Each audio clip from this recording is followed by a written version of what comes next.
Here we go. Proper professional now.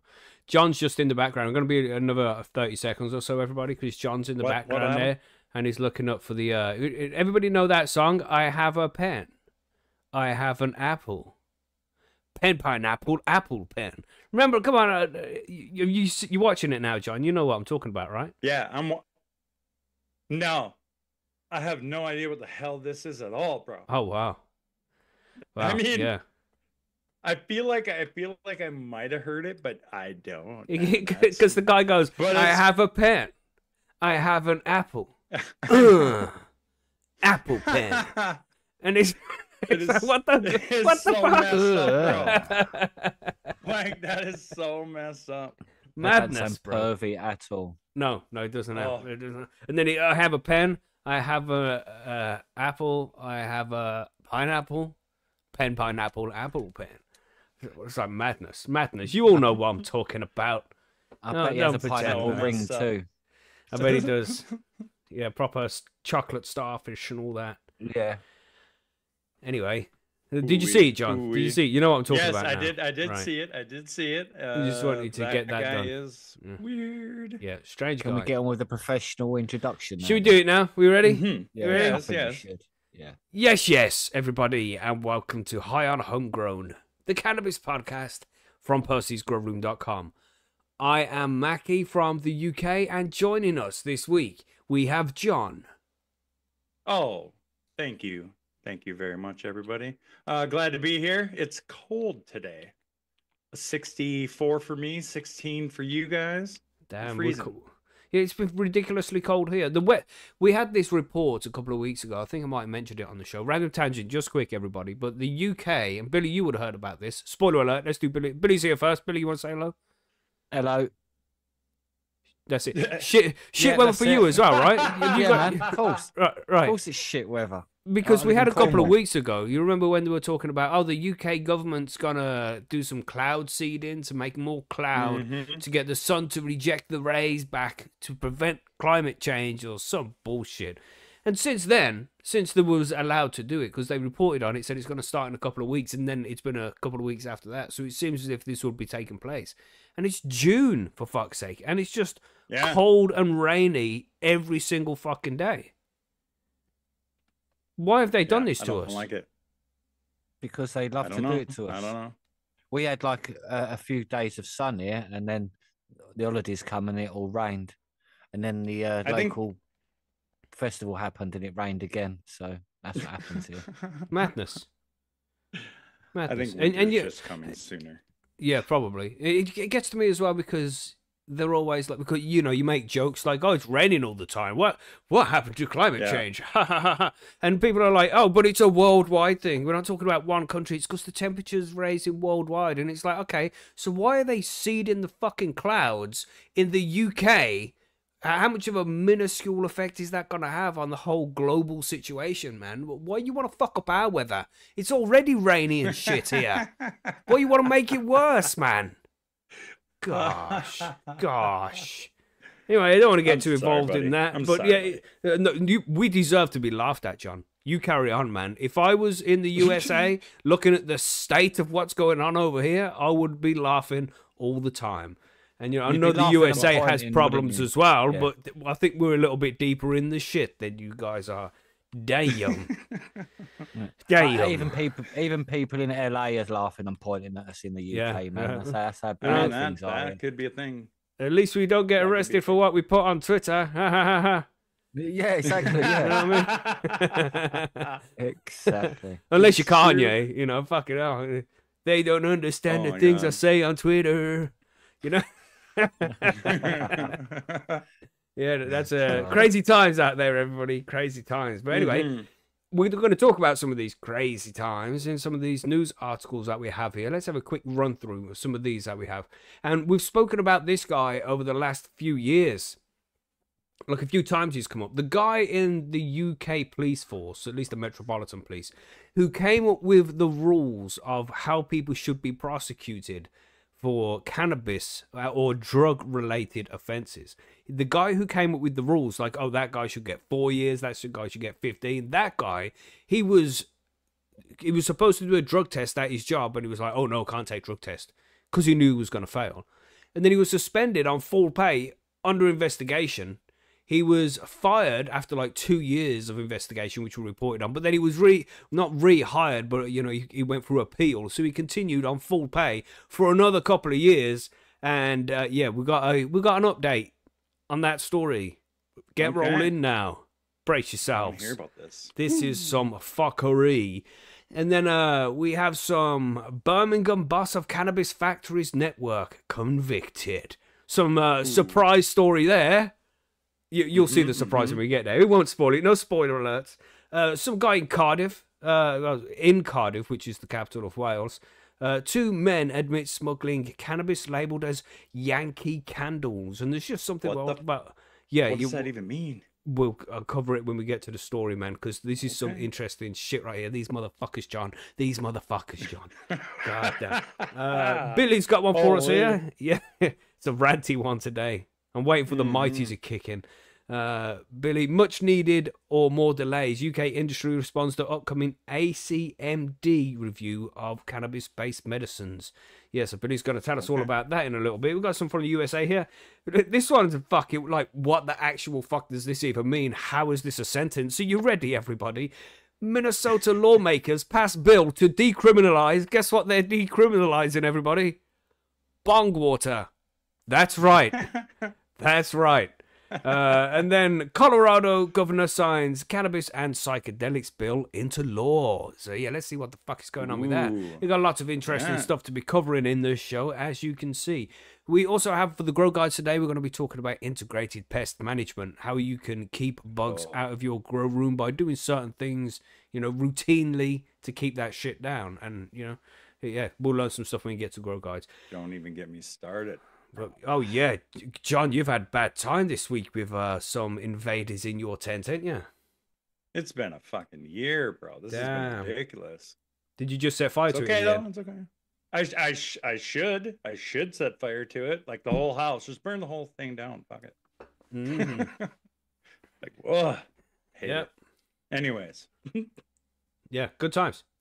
Bugs are fun, aren't they? Good. At least they are enjoying the weed. Yeah, they're gonna try and find the gold in here. You're gonna try and find the bright side there. Jesus, at least you got pets. You got. Yep. You know what I mean? Do. They might be gone now though, so we're gonna be okay. Yes, hopefully. And how are you feeling, Billy? You feeling much better? I wouldn't say much better. I would say I'm feeling slightly better. But yeah. Okay, good. Having stuff in my system helps. Yeah, for sure. I wasn't able to take on any food, water, or anything, so I was just bringing everything up. So, yeah, being able to eat again is a bonus. Yeah, man, that's good. Good, it's good. You're feeling even a little bit better, you know, and maybe you'll feel even better next week. Hope so. What I'm saying? Yeah. Maybe you can get some sun over there. You know what I mean? God, don't rub it in, John. Come on. Listen, I'm just saying. Did you not maybe just you get hear some us? sun over there. Billy will be like, "Yay, you get some vitamin D." Billy gets plenty of vitamin D, don't you, Billy? Yeah.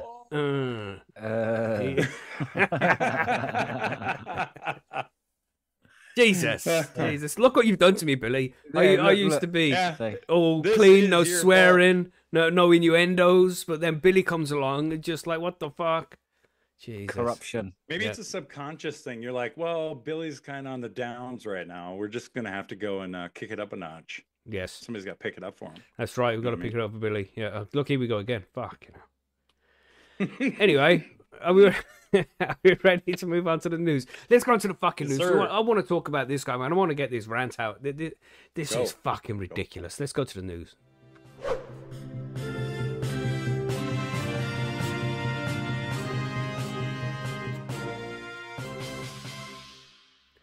Okay, so you know, if you are in the UK and you are a cannabis consumer, you can be arrested because of the choice of herbs you inhale. But this guy, he can do what the fuck he likes and get paid a shitload of money for it. Let's just go straight into it. Let's not go on too much. We'll read the title here. Police Commander Julian Bennett sacked for second time after refusing drug test.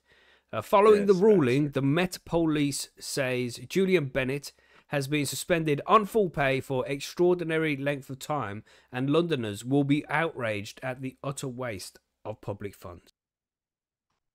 So, sorry, John, you're saying? Well, so he's still getting paid right now? I don't think so now. I think he's come to the conclusion. Okay. Or maybe he is, right? And this, I mean, let's read a bit of the article because it'll probably say stuff in here. So, a Metropolitan Police Commander. So that's a pretty hefty paying job right there. So a Metropolitan Police Commander has been sacked from the force for a second time after he refused to take a drug test when accused of smoking cannabis. And this is, you know, he's been sacked previously, and then he's had an appeal, and while the appeal's running, then the first time doesn't really count. You know, so he was reinstated essentially, and then he has to be, more investigation has to take place before they can actually fire him.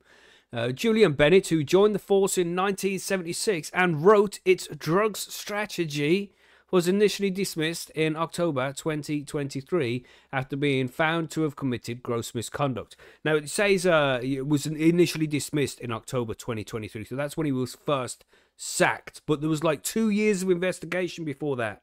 Right, this isn't the first instance. So they told him to do a drug test. He was like, "Nah, not doing that." And there was like, "Okay, then, well, we have to investigate gross misconduct and all this shit." That went on for like 2 years because the whole COVID thing was taking place.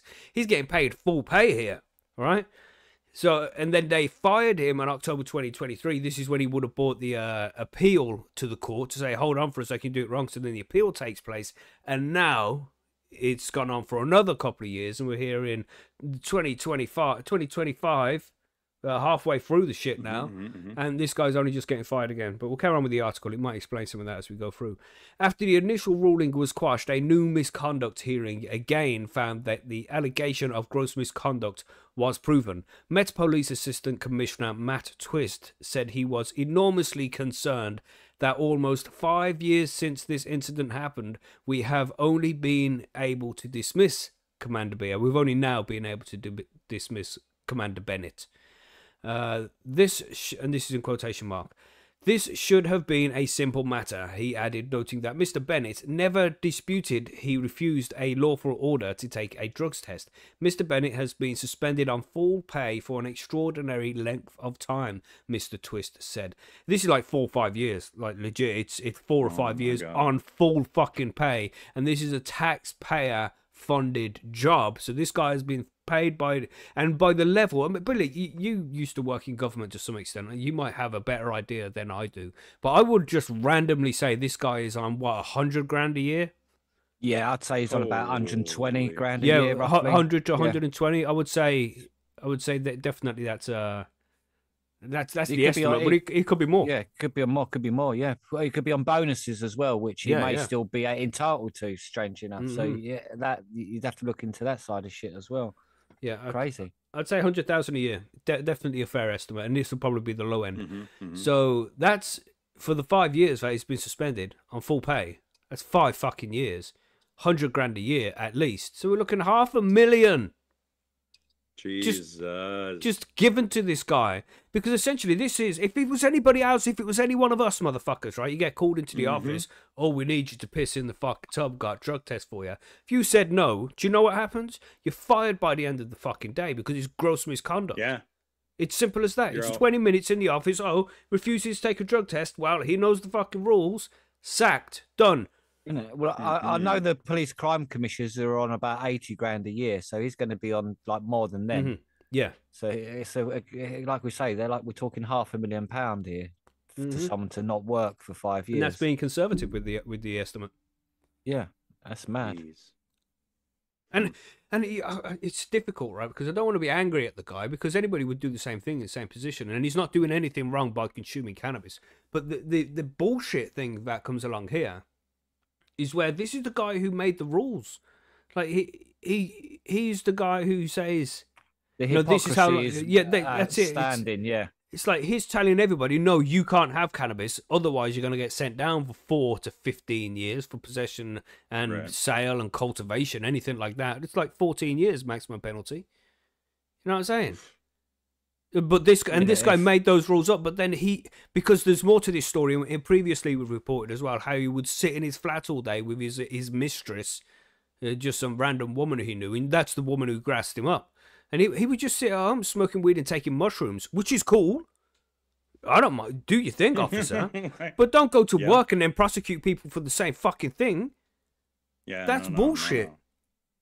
You know what I'm saying? You'd think he'd at least campaign to make it all legal, because he knows, But it's like, no, that's the hypocrisy of it, and why people hate the police as well, because it's like they just don't give a fuck. Most of them take cocaine of a weekend and then bust you for doing the same thing.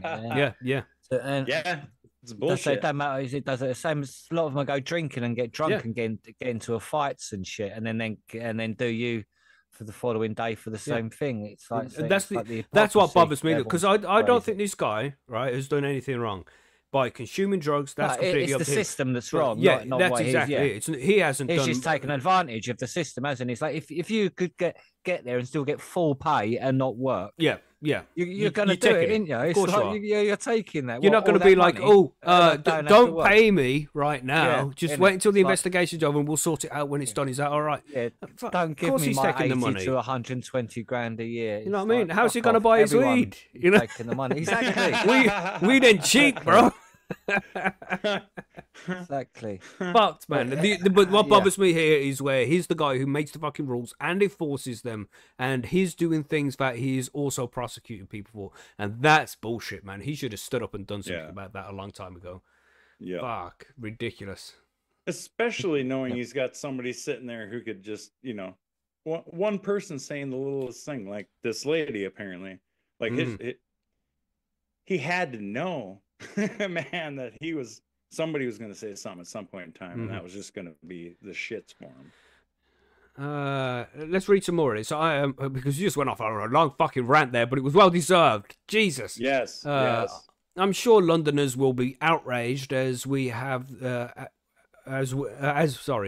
I am sure Londoners will be as outraged as we are at the utter waste of public funds spent paying a senior officer to sit at home, suspended, and not work, he added. And, you could sue him as well for all the mental stress he's been through. The hearing was told Mr. Bennett was asked on the 21st of July, 2020. So what's that? That's 5 years, man. Give or take a few weeks. Almost. That's 5 fucking years. So that was on the 21st of July 2020, or July 21st for you, John. There you go.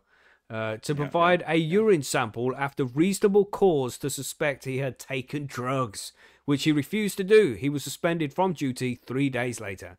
In 2023, an independent panel found that he had committed gross misconduct by refusing the drug test. It took fucking 2 years for you to, 3 years for you to know that that's gross misconduct. Anybody think if that was you at work in an illegal place and the boss said to you, you need to piss in this, and you said no, you're fired by the end of the fucking day. It took him 3 days just to suspend this guy, and then 5 years after that to realise this was gross misconduct. This is 3 years to realise it was gross misconduct, and then another 2 years to then complete the case. Yeah.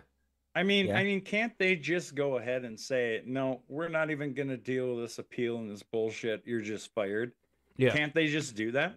Yeah, I'm not saying the police are incompetent and not very good at their job, but 5 years, man, it's like fucking hell. Like, what the actual fuck? Who's doing the investigation? What are they doing all day? They're probably going around his house and smoking weed with him, and then forgetting that they're there to interview him, and then coming back the next day. Oh, I was meant to interview you yesterday, weren't I? And sit there and smoke weed with him again, and forget playing PlayStation or something. I don't know. I'll just quickly push through the rest of this. In 2023, an independent panel found that he had been committed gross conduct by refusing the drugs test. Mr. Bennett's former flatmate, Sheila Gomes, claimed at the time he had smoked cannabis daily before breakfast. Oh my God.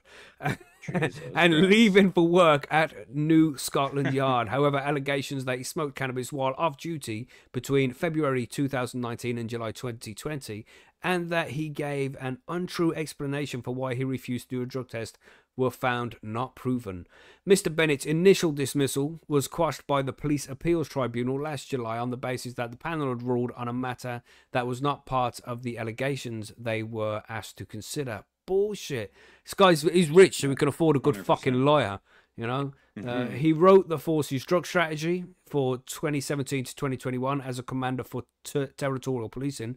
He has remained suspended on full pay for the duration of the proceedings.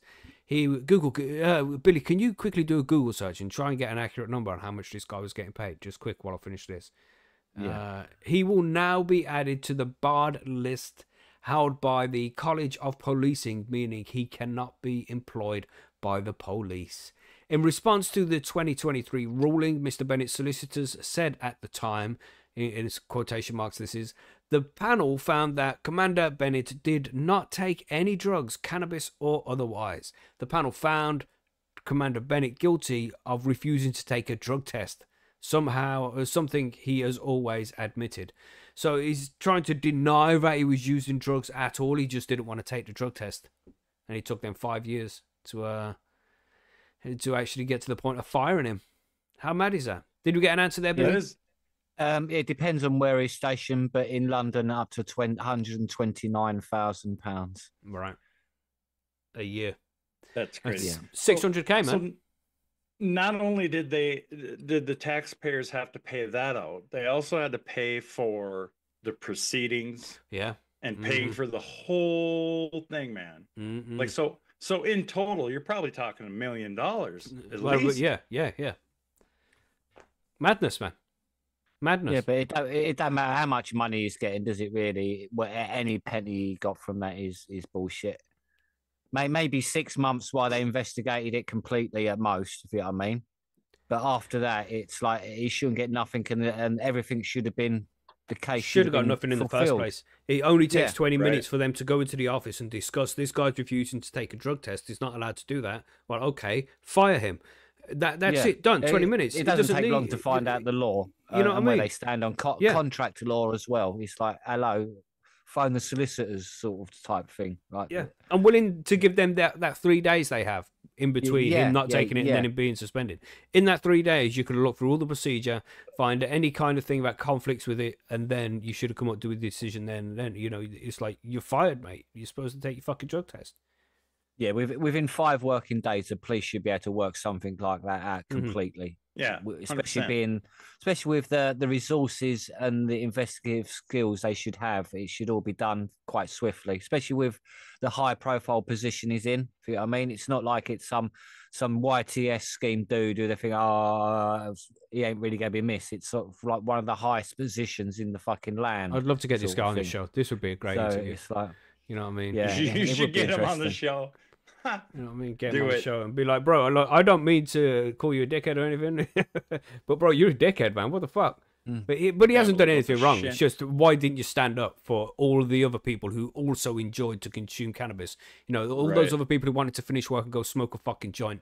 All those guys who you didn't stand up for. You know what I mean? Why? Brick. Son of a... Yeah. So, yeah, it would be great to get him on the show for sure. I'd love to have a chat with him. Because I don't hate, you know. I can completely understand what position he was in. And I would have played it exactly the same way. But I wouldn't be passing fucking laws to decide how many years people got locked up for and shit, and how cannabis should be policed. Ridiculous. If he's going to be saying that cannabis shouldn't be policed, that's what he should have been saying. If he'd said that, then he would have got more respect. Yeah. But no. Yeah, he mentioned how different that would have been. Well, a police officer who fought for cannabis rights, and he was like, no, he didn't want anybody arrested, and we could go back and see that kind of shit from him. They would have been like, guy's fucking legend. He's walking the talk. You know what I'm saying? Walking the walk, talking the talk. You know, it would have been better to see that, but we didn't see that. He was prick. So anyway, I wonder if we can sort it out. If anybody wants to do that, chasing down and see if they can make it happen, it'd be good to get him on the show. But anyway, let's talk about some next crazy shit. Gosh, let's talk about this Minnesota one, John. You want to talk about that? Minnesota. Yeah, that's where I'm at. You know what I'm saying? Yeah, that's right. This is your state, isn't it? Yeah. So I like hearing about stuff that's happening in my state. I did hear about this a little bit, so I kind of want to know a little bit more myself. So let's talk about it. Marijuana Moment is telling us Minnesota lawmakers pass bill to decriminalize bong water, which is hilarious. Ending madness, the risk of decades in prison over drug residue, which I am someone who actually got arrested for drug residue in a pipe. No way. And I sat 14 days in jail. What? Yeah. I also had a camera case, because that's how you popped around with your little bit of smoke back in the day, that had seeds and stems in it. And I sat 14 days in jail. I was on probation for a year, bro. Like, and the same thing happens with this in this instance too, right? Like it can be that way. It's crazy. So that was North Dakota, though. Just saying. All right, let's continue here. Minnesota became the butt of national jokes after this. The state Supreme Court ruled in 2009 that bong water could be legally considered a drug. Jesus. That's nuts to me. It's like, right, you drink it. Yeah. You know what I mean? Damn. Yep. Minnesota authorities would no longer be able to charge people with major drug crimes solely on the basis of the dirty water in their bongs, thanks to a provision in the 192-page Judiciary and Public Safety bill that was sent to Governor Tim Walz over the weekend. He's expected to sign it. Under current law, quantities. Will you use auto pen? Do you think? Sorry. Yeah. Sorry. Yeah, he not appropriate. Will. My bad. This guy. Don't even get me started with that. So under current law, quantities of bong water greater than 4 ounces can be treated like the pure, uncut version of whatever substance the bong was used to smoke. That is insane, bro. What the fuck? That is, I never knew this, man, but that is ridiculous. So you're telling me that 4 ounces of bong water. Imagine like you've done meth 4 in ounces that. of cannabis. Yeah. What, bro? Imagine if you'd done meth in that. Yeah. No. That's bong water greater than 4 ounces can be treated like pure uncut version of whatever.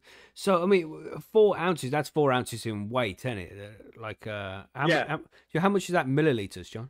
Do you know? Don't ask me crazy questions. Like, is it a small cup, big cup? I mean, 4 ounces would be like, I don't know, what a pint is 8 ounces. So it'd be. Is it? Okay, half pint. Half pint, so like a half pint. So that's going to weigh like, what, 500 grams or something? Yeah, dude. You know what I mean? That's this just is the dumbest thing I heard of. Most small bongs will hold that, wouldn't they, really? Yeah. Yeah, for sure. So if you get caught with that, I mean, you'd be looking at supply with, what's it called? When they want to sell it.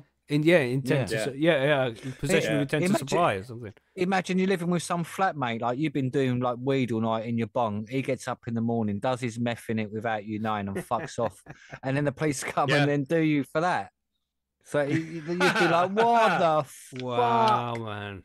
Man, that's just like the scenarios that can unfold from that are just mental. Yeah. So stupid. The law is a fucking joke sometimes, isn't it? This is ridiculous. Yeah. Sorry, John, you want to carry on? Well, yeah, let's go.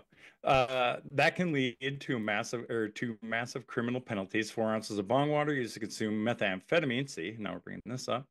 For instance, can trigger a first-degree felony charge carrying up to 30 years in prison and a $1 million fine. Wow. Holy shit. There you go. Watch who you live with, man, and what he's doing with your bong water. Yeah. That's crazy, man. Crazy. So the new language removes that provision and specifies that for charging purposes, a drug mixture does not include the fluid used in a water pipe or any amount of controlled substance that is dissolved in the pipe's fluid. The change would apply retroactively to August 2023, bringing it in line with the broader drug paraphernalia decriminalization bill that went into effect at that time.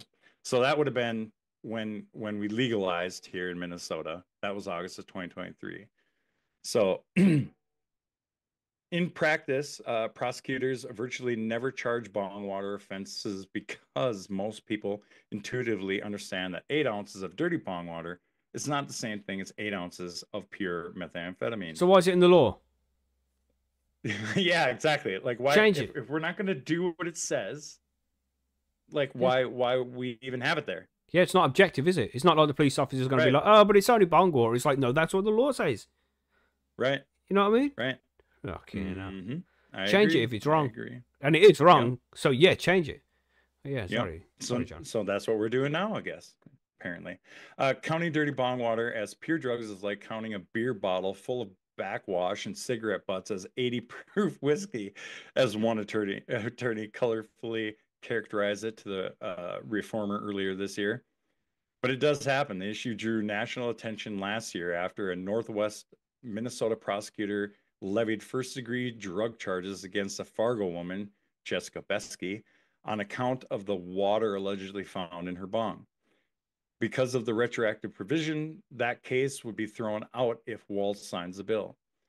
The ACLU-MN is glad to see the legislature fix this loophole that allowed rogue prosecutors to put people suffering from addiction in prison for smoking drugs out of a bong, said Alicia Grancy of the American Civil Liberties Union, which is representing Besky in court. Miss Besky and others like her can no longer be subjected to this cruel and unusual treatment. Minnesota, well, this kind of says the same thing again. What? Yeah, the justices relied in part on testimony of a Minnesota State Patrol officer who claimed that drug users keep bong water for future use, either drinking it or shooting it in their veins. What? The fuck? I remember hearing this, actually. It's so mental. Now, okay. I mean, I've heard some stupid fucking things, but that. So, as somebody who's been around a lot, and if you've ever seen it or what have you, like, I could understand someone thinking that when it comes to powders, cocaine, heroin, meth, right? Because you end up burning off the water anyways, to a point. But this is mental. Nobody's carrying around 8 ounces of water in a bong to like evaporate off to be able to shoot it in their veins. That's mental. Yeah. It's mental. Shooting it into their veins. It's wow. Yeah. Okay. One more paragraph and we're done with this one. Legislators attempted to decriminalize small amounts of bong water the following year, but then Governor Tim Pawlenty voted it in order to project vetoed it in order to project a tough on crime image in advance of the planned presidential run. I mean, this is kind of crazy, and I don't know why they didn't just do this, a long time ago. If nobody's using common sense, and no police officers or anyone are using that law to arrest people, why are we even doing it? Mm-hmm. If they understand that's what it is, why is it there? So hopefully it's gone. Hopefully he signs it, and then everybody can move on and not have to worry about their bong water. Oh no, right? Well, at least it encourages people to change it often. Right. You know what I mean? And anybody out there listening who is in this state, just in case, if you ever do get that knock, just knock your fucking bong water on the floor, man. Don't leave that shit in there. Yeah. Just in case. Madness. So is this happening in other states, I wonder? I would like to say no, but I wouldn't think this was happening in any state. To know that it's even happening in one is ridiculous. I bet North Dakota has the same thing. North Dakota's pretty strict, man. Like when I got sent to jail, it was like if you had an eighth on you or above, it could be a felony. Felony? Yeah, bro. Fucking hell. Wow. Yeah. Absolute madness, man. Yeah. Interesting one there, everybody. Interesting one. That's a good story, that was, John. It's just right amount of stupidness, right amount of stupidness to be funny. Anyway, so what we're saying over in the UK for your story here, Billy, what do you have there? Well, yeah, this is the UK government has commissioned the Advisory Council on the Misuse of Drugs, the ACMD, to carry out a review on the current state of play regarding cannabis. What's ACMD again? Is the Advisory Council for the Misuse of Drugs, the ACMD, and basically cannabis-based medical products, or CBPMs. This is what they're referred to. So basically, so it's been 7 years since the unlicensed cannabis products were prescribed, and the move's welcomed. Well, was welcomed as a timely and much needed by some, but obviously everyone knows that more actions are needed rather than just the stupid analysis we're getting now. So in 2018, the former health secretary announced the rescheduling of cannabis-based products for medical use, following obviously the whole profile campaigns for the epileptic children and such. So the change in legislation made it possible for doctors on the GMC specialist register to prescribe unlicensed products to patients where they felt there was a genuine need. So as we know, they didn't really happen too much. So in the 7 years that have passed since the full license was issued in 2018, only a handful of patients have been able to access these medicines on the NHS. I think it's about 5 to 7 at the minute. Yeah. So it's like one a year, basically, almost, Madness. which shows you how fucking stupid it is. So, but it's paved the way for the private market, basically, obviously, because it's available if you've got the money. So then you can buy what you want. So with there's around 40 specialist clinics now prescribing the unlicensed CBBMs, which the latest data the NHS shows around 300,000 items were prescribed between like April last year and April 23 and 24.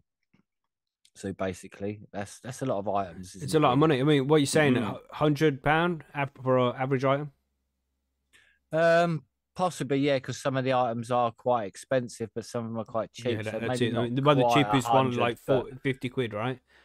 well, no, because an item would be 1 gram of weed, but then right, okay. you'd possibly only have to buy it in the bulk of 10.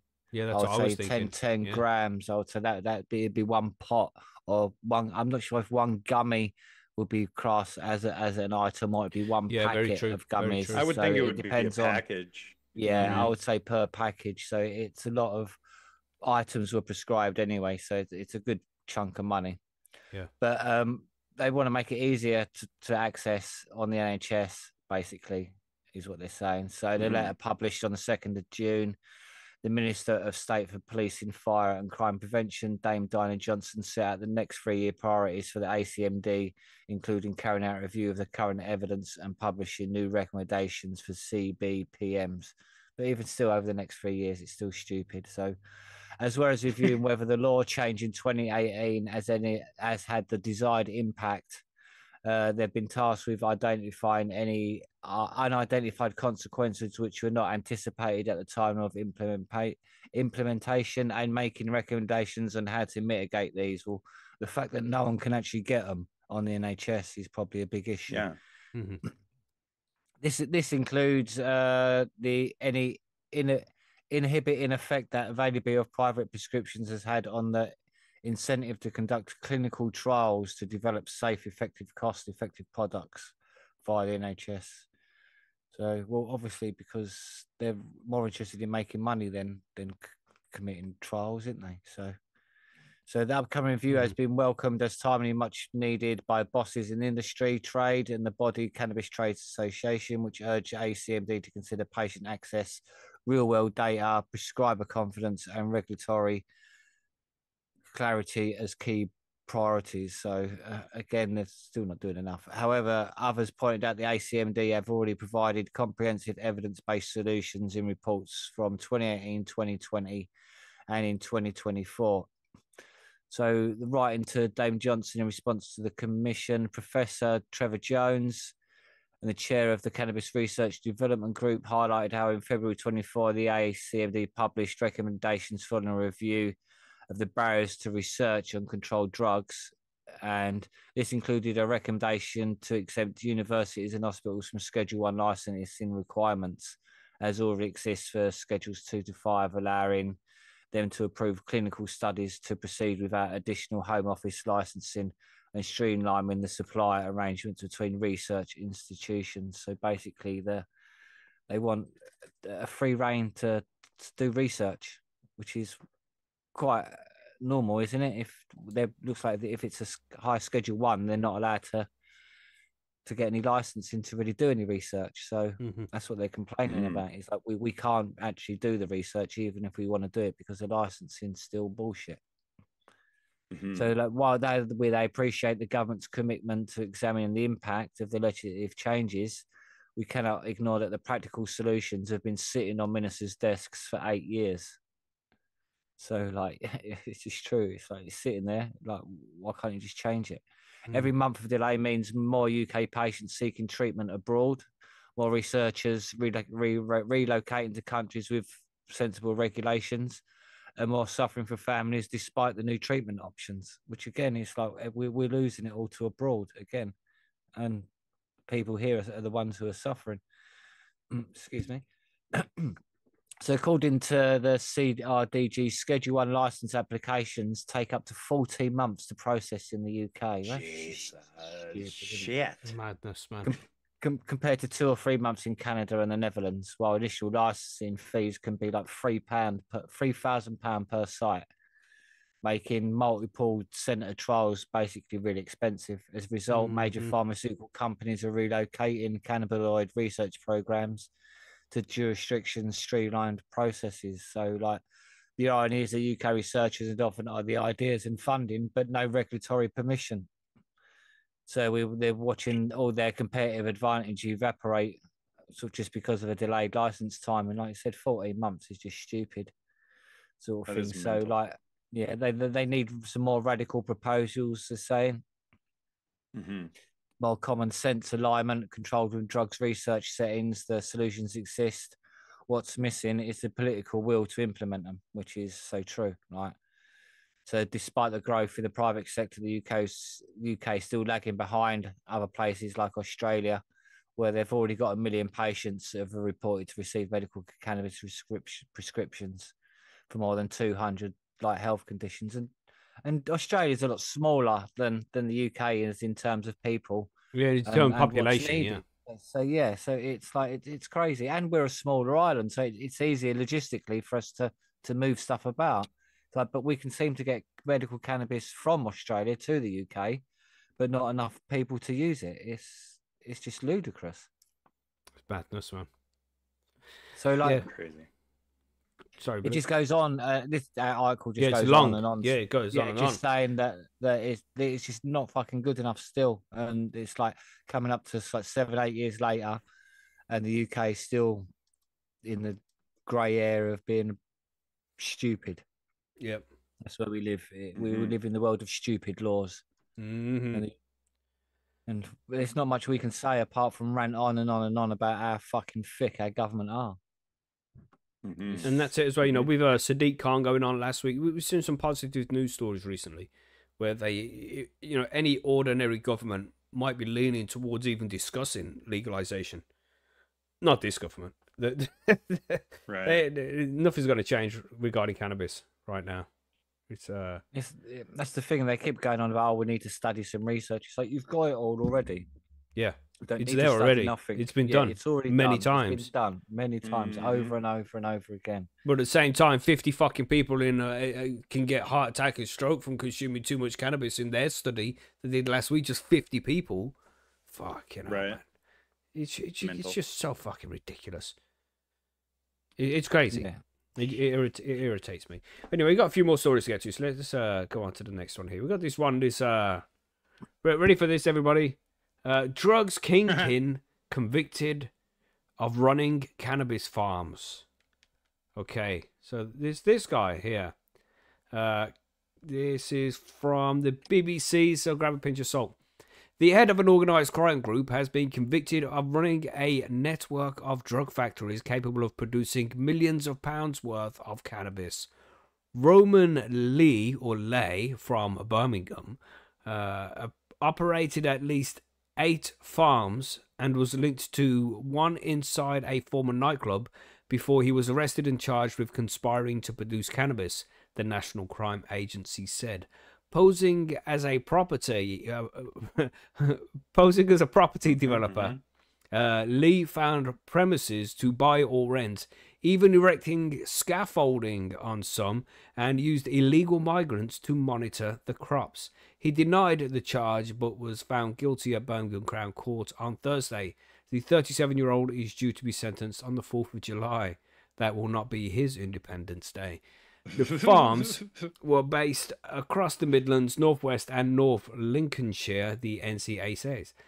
Lee worked with two others, Yao Feng, who's 29, from Manchester, and David Kwayumi, 36, from Birmingham. It's like, I'm not going to get into it. I don't think these guys were from Manchester and Birmingham. I don't think that. No. I don't think so. But that's just me thinking that. To source and operate the properties, the NCA said. So you're just running these farms to pay for the properties or something. Fend and Kwayumi both later pleaded guilty to conspiring to produce cannabis, the NCA confirmed. So that was they were just thinking about it. They didn't actually do it. Okay. During the NCA operation, officers saw Lee parking his Bentley Continental outside former Big Bamboo nightclub in Coventry and heading inside. You're not even going to try and be inconspicuous. You'll fall up in a fucking Fiat Punto, bro. Everybody's watching the Bentley Continental. Fuck yeah, now. But this is how bullshit the laws are in the UK for these, for this level of crime. He doesn't even need to care. He got so nonchalant because he knows nobody was fucking watching him, and just one occasion where he did get found out. The premises was later raided by the NCA and West Midlands police, and 1,500 cannabis plants worth more than £1 million were growing over 3 floors. 3 other men were jailed later for running the industrial-scale cannabis farm in the abandoned nightclub, a former pub in Birmingham, and an old hotel in Lancashire were also found to be cannabis farms, the NCA said. Officers raided the Queen's Head public house in a farm street in Hockley and arrested 6 Albanian nationals who were running the farm, and more than 300 plants were seized. Investigators later found the pub and surrounding land had been sold to a company controlled by Lay. So he was doing pretty well for himself. A lock-up storage unit in Aston that had been leased by Kwayumi was also raided by officers, found equipment used to grow cannabis, lighting units, carbon filters, nutrients, plant pots, and grow tents, the NCA said. All 3 men had been seen by officers visiting the unit. Lay was who was arrested at his apartment in Essex Street in Birmingham in November 2020. It's a fucking... Why does it take them so long to get shit done? Jesus. Yeah, so that's how it claimed he was a legitimate businessman. Pretty much is. Not your fault the laws are bullshit. Who had no knowledge that the properties he invested in were being used for cannabis grows, detectives said. Yeah, because, he was just lending them out. That's all. NCA branch commander Kevin Broadhead said, Roman Lee claimed he was a legitimate property developer, but in actual fact he fronted an organised crime gang capable of producing millions of pounds worth of cannabis. He reaped the profits, he added, while the people put to work in them were often exploited migrants who had been smuggled into the UK. Oh, really? Well, that's the end of the article. Yeah, we've heard it all before. Everybody heard it all before. You know how this can stop? Properly legalising and regulating the sale and production of cannabis. And possession, of course. But it's like, it's only being done by these kind of people because you're allowing it to be done by these kind of people. You think that's all the fucking cannabis farms? That's it now? Oh, cannabis has been stopped. Yay. Yeah, no. No one's getting cannabis anymore. Yay, look what we've done. It's just ridiculous we're still playing these silly games, man. The whole fucking government need to wake up here and be like, yo, we're wasting our time and money here. We need to properly legalise and regulate, because this is just one guy, man. This is just one guy. So, I don't know. So odd. Yeah. Time to change the rules. But there we go, everybody. We're all a little bit safer now, because this guy who grows a large amount of cannabis is off the streets. Right. But, we're not really. I don't think this guy was too much of a problem, really. If they would have just left him to do his thing legally as a tax-paying business, everything would have been fine. They're the ones who made it fucking difficult. And they would have been making money off of it. Yeah. I mean, they're the ones being dicks about it, Yeah. Was it good cannabis? Pig asks in the chat. Probably not, but it's not as good as homegrown, is it? So your homegrown is always the best. Yeah. But this commercially produced stuff is not good. People don't care for this as they're growing it. They just want to get it done, harvest it early, get it dried as quickly as possible, and get it out there. You know, they don't care about the quality. But if it was a properly legalized and regulated market, they'd give a shit a lot more because they want to have the best product that people buy. You know? Right. Yeah. So anyway, I agree. there we go, everybody. There we go. Another fuckery story from the UK. Let's have some good news, John. Give us that good news, John. Come on. Let's go. Let's see what we got here. Colorado's hopefully making some progress here.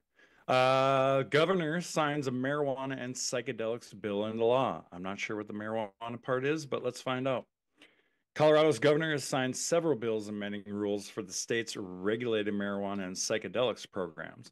One of the measures approved by Governor Jared Polis on Tuesday would reduce certain regulatory restrictions on cannabis businesses. That's a plus.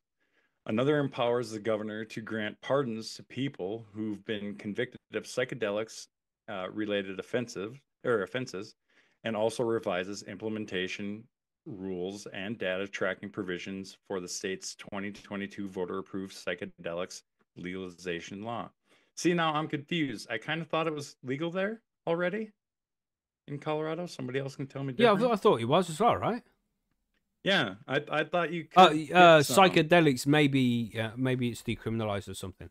Cannabis is legalized in Colorado. Yeah, cannabis is legalized. Yeah. But the psychedelics, I almost remember people talking about how you could get like shroom candy bars. Yeah, but I think it might be for medical. You think that's what it is? It could be. It could have been. Not quite legal for adult use yet. Yeah. OG says it's legal.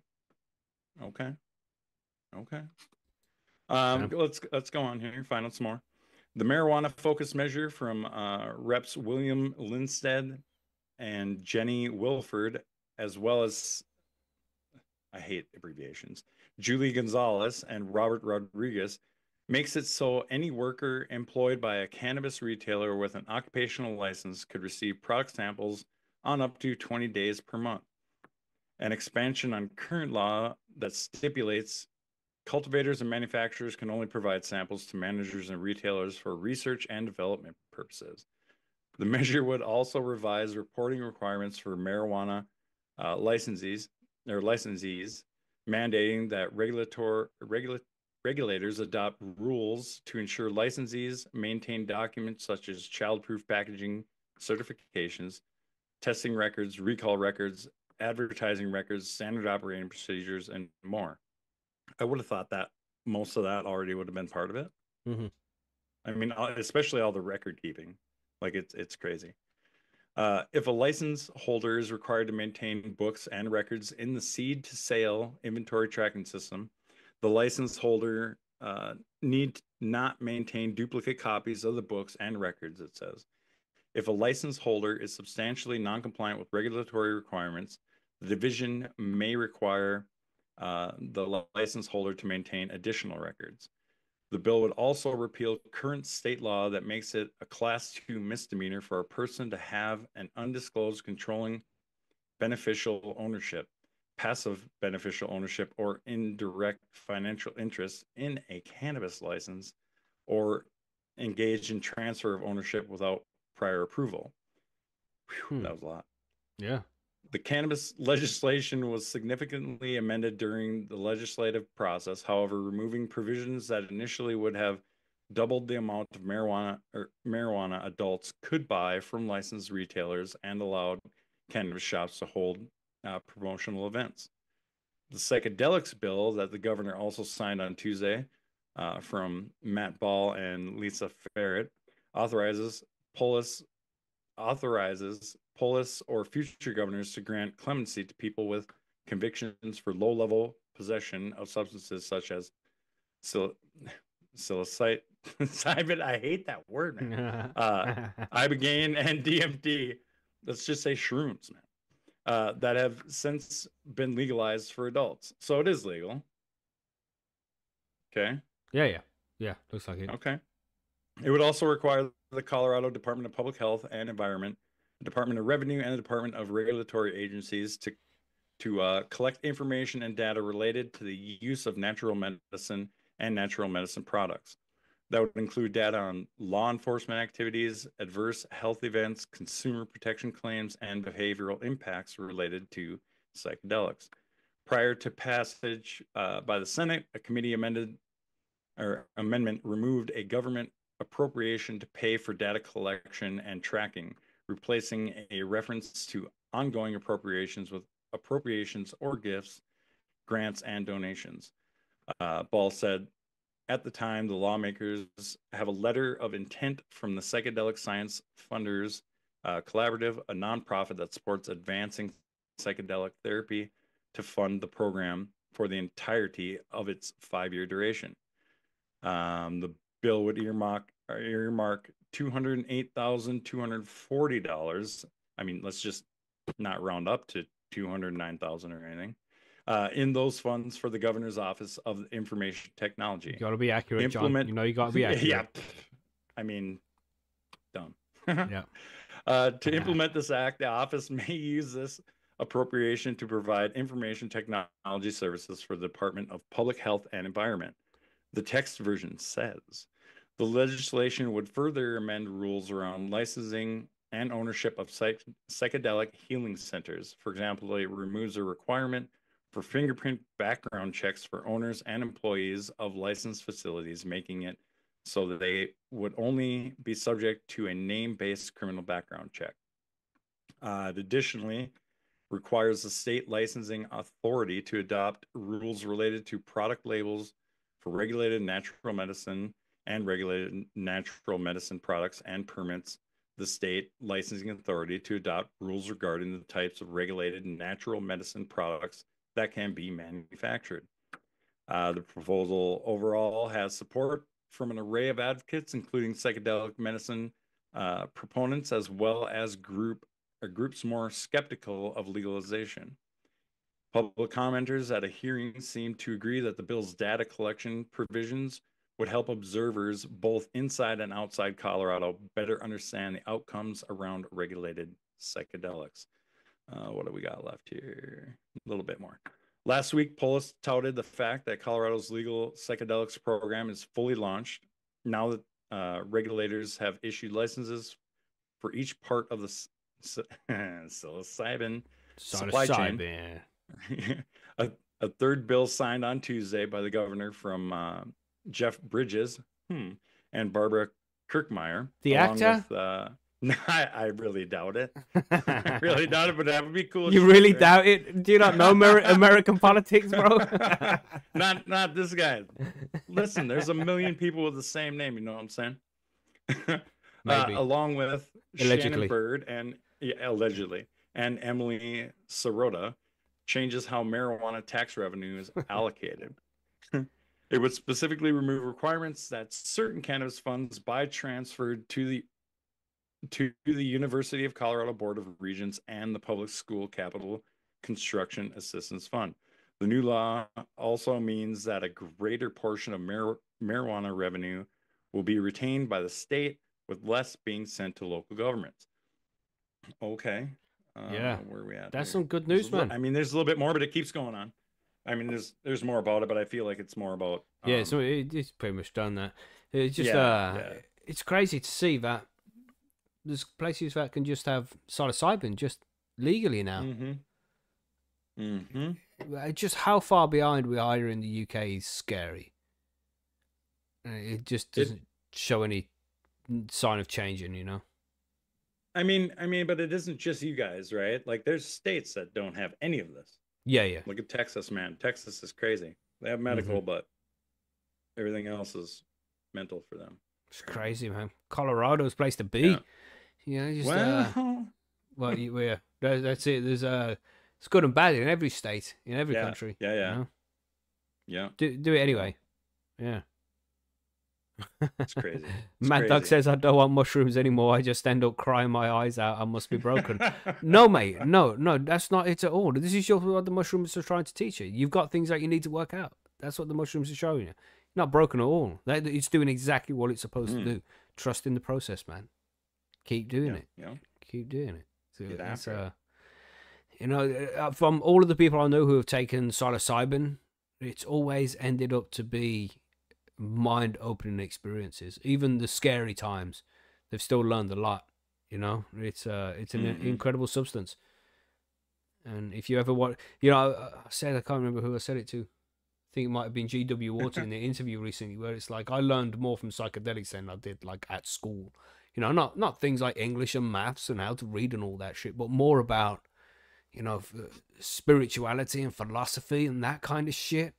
Right. Learned more from psychedelics than I did, you know, of that kind of stuff from psychedelics than I did in any fucking educational institute that I've done. Yeah. Mind-opening shit. Psilocybin is a special drug, man. It's a special substance. And good to see that there's steps. It's natural.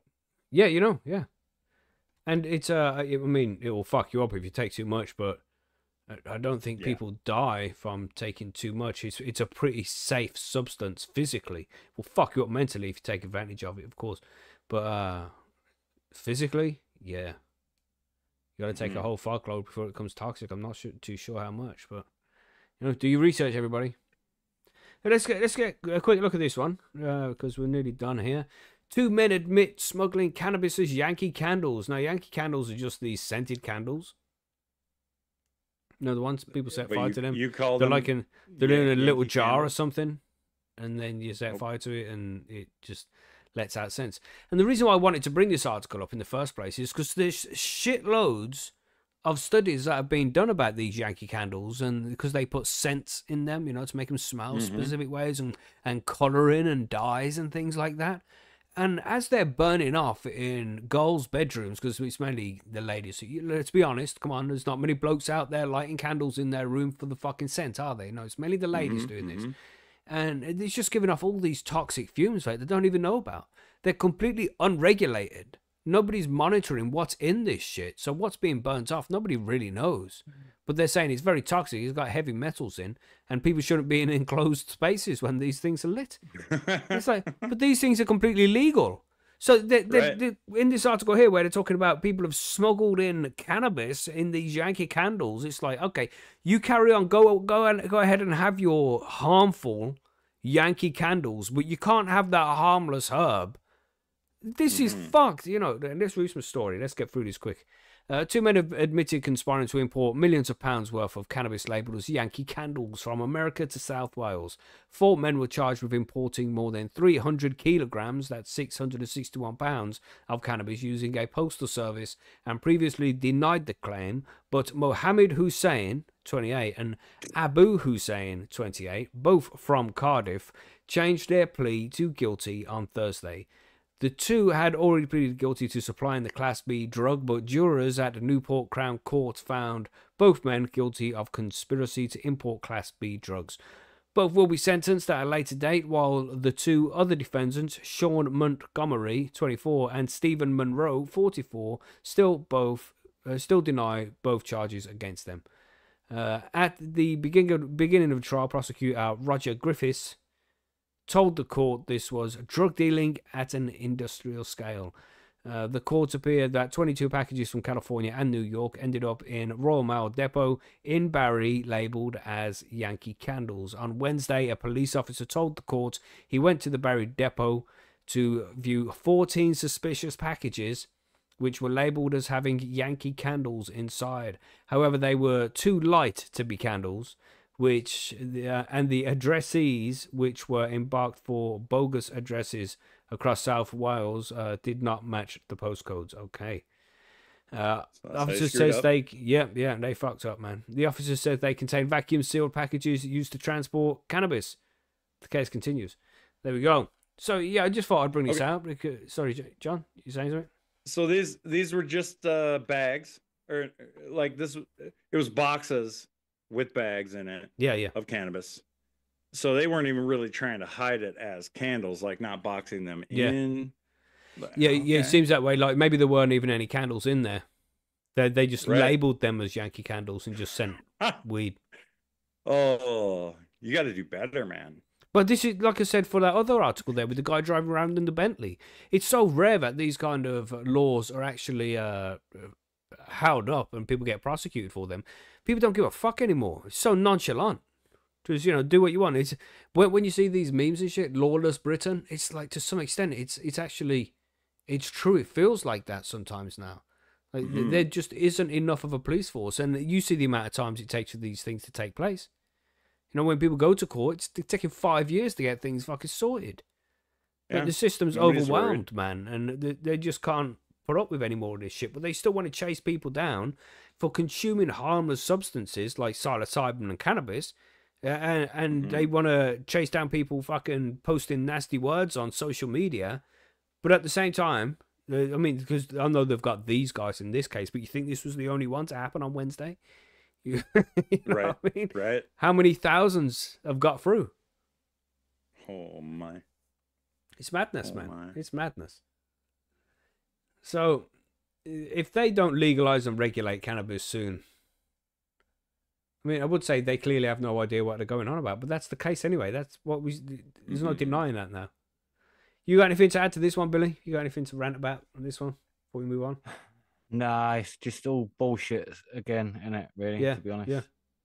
It's we'll be here for hours if we carry on ranting like this, won't we? To be honest, it's fucking wank. That's right.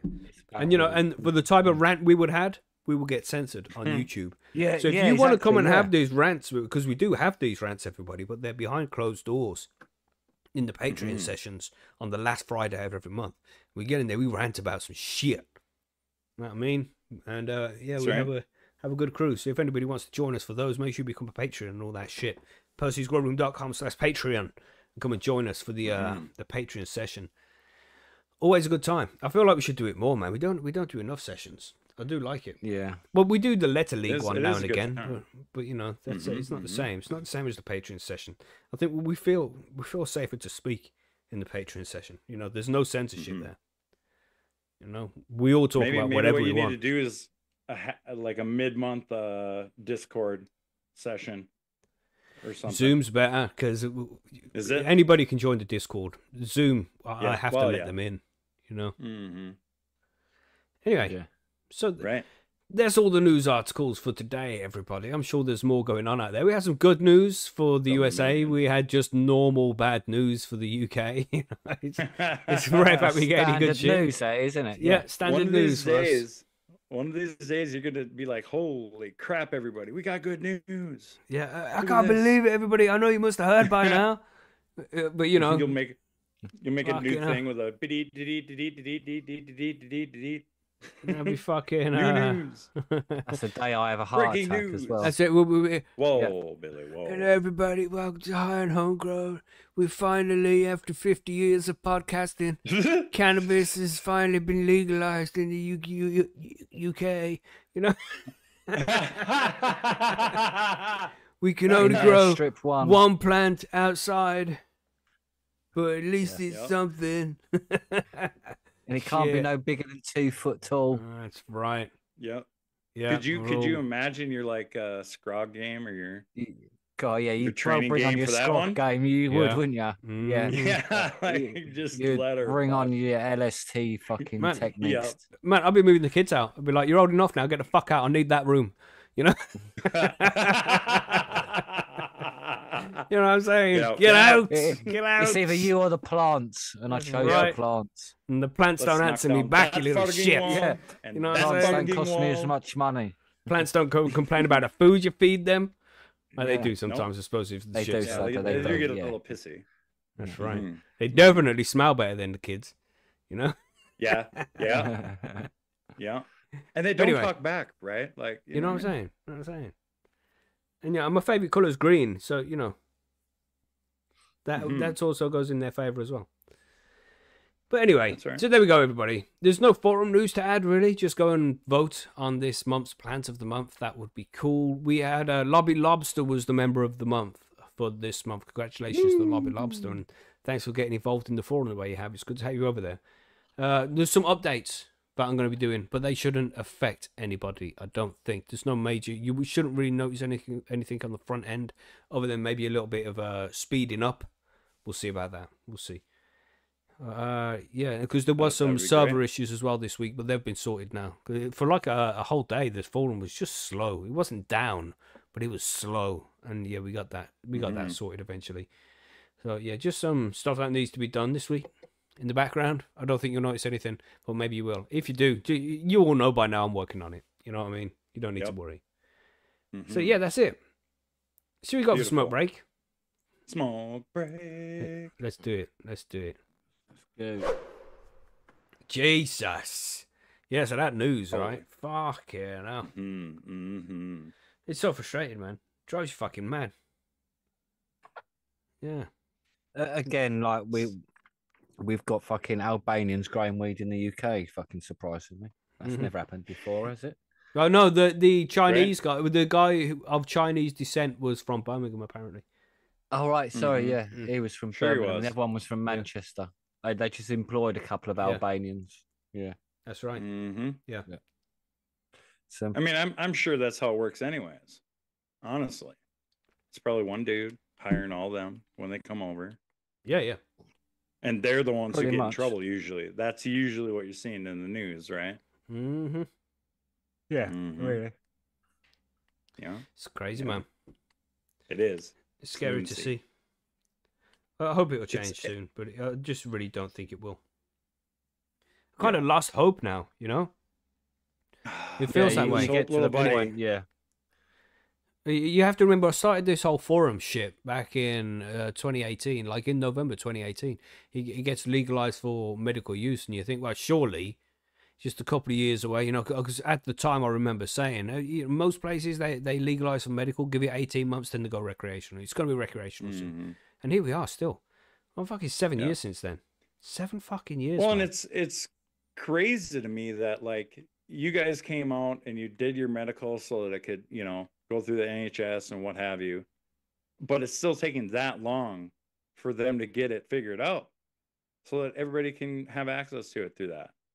It makes no sense. No sense. No, it's just, but there's obviously corruption taking place, which is stopping it from being properly legalized and regulated. Because it is, I mean, if we can see that is, and we're just ordinary people, if we can see that the best way forward is legalization and proper regulation, then they have experts who also see that, and they just ignore the fact that that's the best way to go. You know, because it is just ridiculous at this point. And I see Nicholas Haggy in the chat says, I feel that way all the time, Mackie. Man, I hope you don't feel like it all the time, because it's just not a good way to feel, you know. There's that old saying, you know, indica for the things you can't change and sativa for the things you can. Unfortunately, there's not much we can do about it, so you can't dwell on it too much. You can't let it ruin your day all the time. It's fucking... The injustice is rife. It's absolutely disgusting that we have to live like this, but we just can't let it destroy our day every day. And it's easy, because cannabis is such a big part of all of our lives. It's easy for it to just, you know, make you angry all day. You just can't let it happen. They win in a way when you allow that to happen, you know. So you just continue to do what you do. Grow your own, smoke your own, consume your own, help your friends learn how to grow, get as many people as possible as you can growing their own cannabis. That keeps the money out of the hands of criminals, and that includes government, you know, and then you get a better quality, safer product that way as well. You just have to play the game and follow the rules, man. It's bad. Yeah. Man, so it's... Nobody coming by in a Bentley. Like... You know. It's just disgusting, man. Because all we really want to do is just enjoy a hobby that we all love, and we can't do it, you know. Yep. Crazy. Just gonna grab a soda. Cool, Billy. Oh, you're both going? Okay, yeah, that's cool. What am I supposed to talk about on my own? You know, I go on these random tangents. Shit. We had the conspiracy stream yesterday. We spoke about megaliths. That was interesting. Also, watched a movie this week, because I haven't had time to watch many movies this week. But I watched Downsizing with Matt Damon. You know that one? Yeah, maybe. Yeah, it was a bit bad, really. Weren't great, to be honest. The lines in the sky make me angry, says Mad Dog. What, you mean the chemtrails and shit? Yeah. When is your conspiracy podcast? I never... Well, it's not necessarily mine. It's more Billy's show. Billy started a conspiracy show a while ago, and I just enjoy the whole conspiracy topics. So I join him, and Brian from the Brian and Marco show, you know from Rubber Ducky Isopods, Brian. he joins us as well. And we yesterday's episode was it was about megalithic structures. Yeah, it's called Live from Airstrip 1. So if you want to give that a search on YouTube, you find we don't have many subscribers and shit. But if you're interested in, because we didn't want to have it like as a high and homegrown thing, because some people just want to come here and talk about cannabis. You know what I mean? We don't want to spam them with like, is lizard people real? You know, was the Queen a lizard person? You know, what's the Georgia Guidestones? Was 9/11 an inside job? Some people, though some of us do enjoy that kind of conversation, many people don't, you know. So to keep it separate, we've moved over to another channel over there, and that's Billy's thing. You know what I mean? But yeah, we chat some shit over there. We chat some shit. Well, Billy's in charge, so it's not as professional as high and homegrown. You know what I'm saying? You know what I'm saying? Takes time, you know what I mean? He'll get it figured out. No, he smashes it really. I'm not joking. You know what I mean? Yeah. Dude, you just got 14 flags in 5 words. You know what I'm saying? You know what I'm saying? Viking, they're watching us now. Damn. Yeah.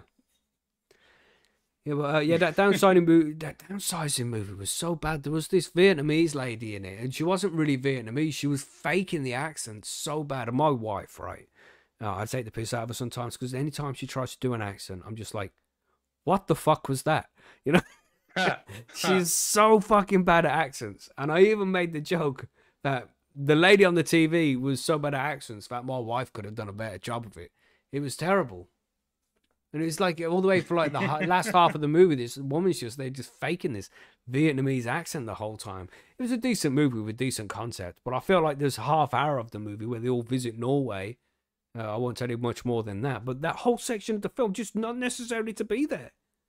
You could check it out. It means no difference. The film could have been an hour and a half like a normal film. Have to stretch out for 2 hours for this nonsensical part. God damn. Fuck it. God damn. Jesus. I'm fucking having a game of backgammon yesterday. I played a game of backgammon with a friend of mine. This motherfucker's so fucking lucky. Oh my God. And I'm not a very good loser. You know, I haven't had much practice. We know. You know? But this motherfucker's so fucking lucky. And we had 4 games. He won 4, I won 3. So, you know, it's not massively lucky. But damn, I hate backgammon sometimes. It's such a cruel, cruel game. God damn. You just the way the luck just comes along. What the dice. What do you mean you can't play it, John? I ain't got time for that. Wow. The dice in you know what I'm saying, Billy. Billy plays. Me and Billy play, and we haven't had a game in ages. We should do it sometime. Fuck yeah, but I don't even know. I don't even know if I want to play it. You know what I mean? Yeah. Fuck it. Look at Viking. Anyone who's played anything with Mackie knows this. Shut up, Viking. Are you talking about me? With, like not losing very often? That's what you mean. Yeah. Do you know anything about chess, Mackie? Are you taking the piss out of me right now? Yeah, I love chess. I love chess because you know at chess when you fucking lose, you lost. The dice didn't come along and fucking save the opponent. It's you lose because of your own deficiencies, man. That's the good thing with chess. You made the wrong move. You were outplayed. I mean, you made a mistake somewhere, you know, and that's what I love about chess. But I've been playing some fucking killer chess over the last couple of months. I think now I'm like playing better than I ever have. I'm a ridiculous 4-year-olds. No, I only play bots now, and I think that's it. I don't play people anymore because people they would tend to use bots, and you know your rating fluctuates so fucking much. But now I just play bots, and I'm playing bots right now, ranked at 1600 elo. And beating them with like, and you do a scan on the game, and that's how I'm playing at like 2,150 elo, and then another game and getting 2,200 elo. It's like, damn, man. And I don't really play at that level. It's just sometimes play a good game, I think, and then other times play dreadful. You know, hold 'em or fold 'em, Mackie. But that's in fucking poker. You know, I love to play poker as well. We need to have that in a session or something. We should have a poker session. Yeah, sometime. And there is a poker up on Discord, ain't it? We've played that before. Yeah, we should do a poker session. But it's shit when there's no money in it. People play stupid. Yeah, you know what I mean. You don't mind throwing your cards in with stupid. when you're playing Alright, for everybody real throw money, $5 it's a in the completely different game. And how do we get it You to know. each other? Listen, you just have to do it. Okay. You know what I mean? I don't know. Everybody's got to put a pack Somebody's of got seeds a in. PayPal account. Put a pack of seeds in. You know what I'm saying? There you go. Yeah. I did that with the Canadian friends. Played poker online with them. We just said it using PayPal. Fuck poker. Fucking poker. Fucking cunt game. You know?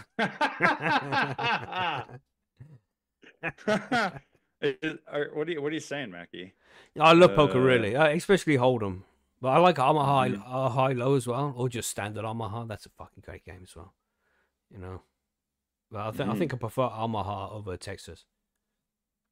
What was that word again? Omaha. What the hell did you just say? Well, you're going to be thinking Omaha, right? Well, it's Omaha. Yes, sir. How do you pronounce that, Billy? Omaha. Omaha. Yeah, Omaha, right? That's what I said. Yeah, Omaha. That's not what you said. Omaha. That's what I said. It's like Billy's in between the two. But you knew what I meant, right? You know, you get 4 cards instead of 2, you know?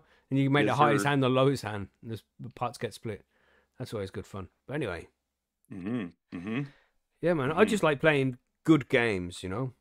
Good games. I hate playing fucking these new shitty apps on the phone and shit. I hate that, man. It's just not the same. Yeah, some phone app games are right shit. Yeah.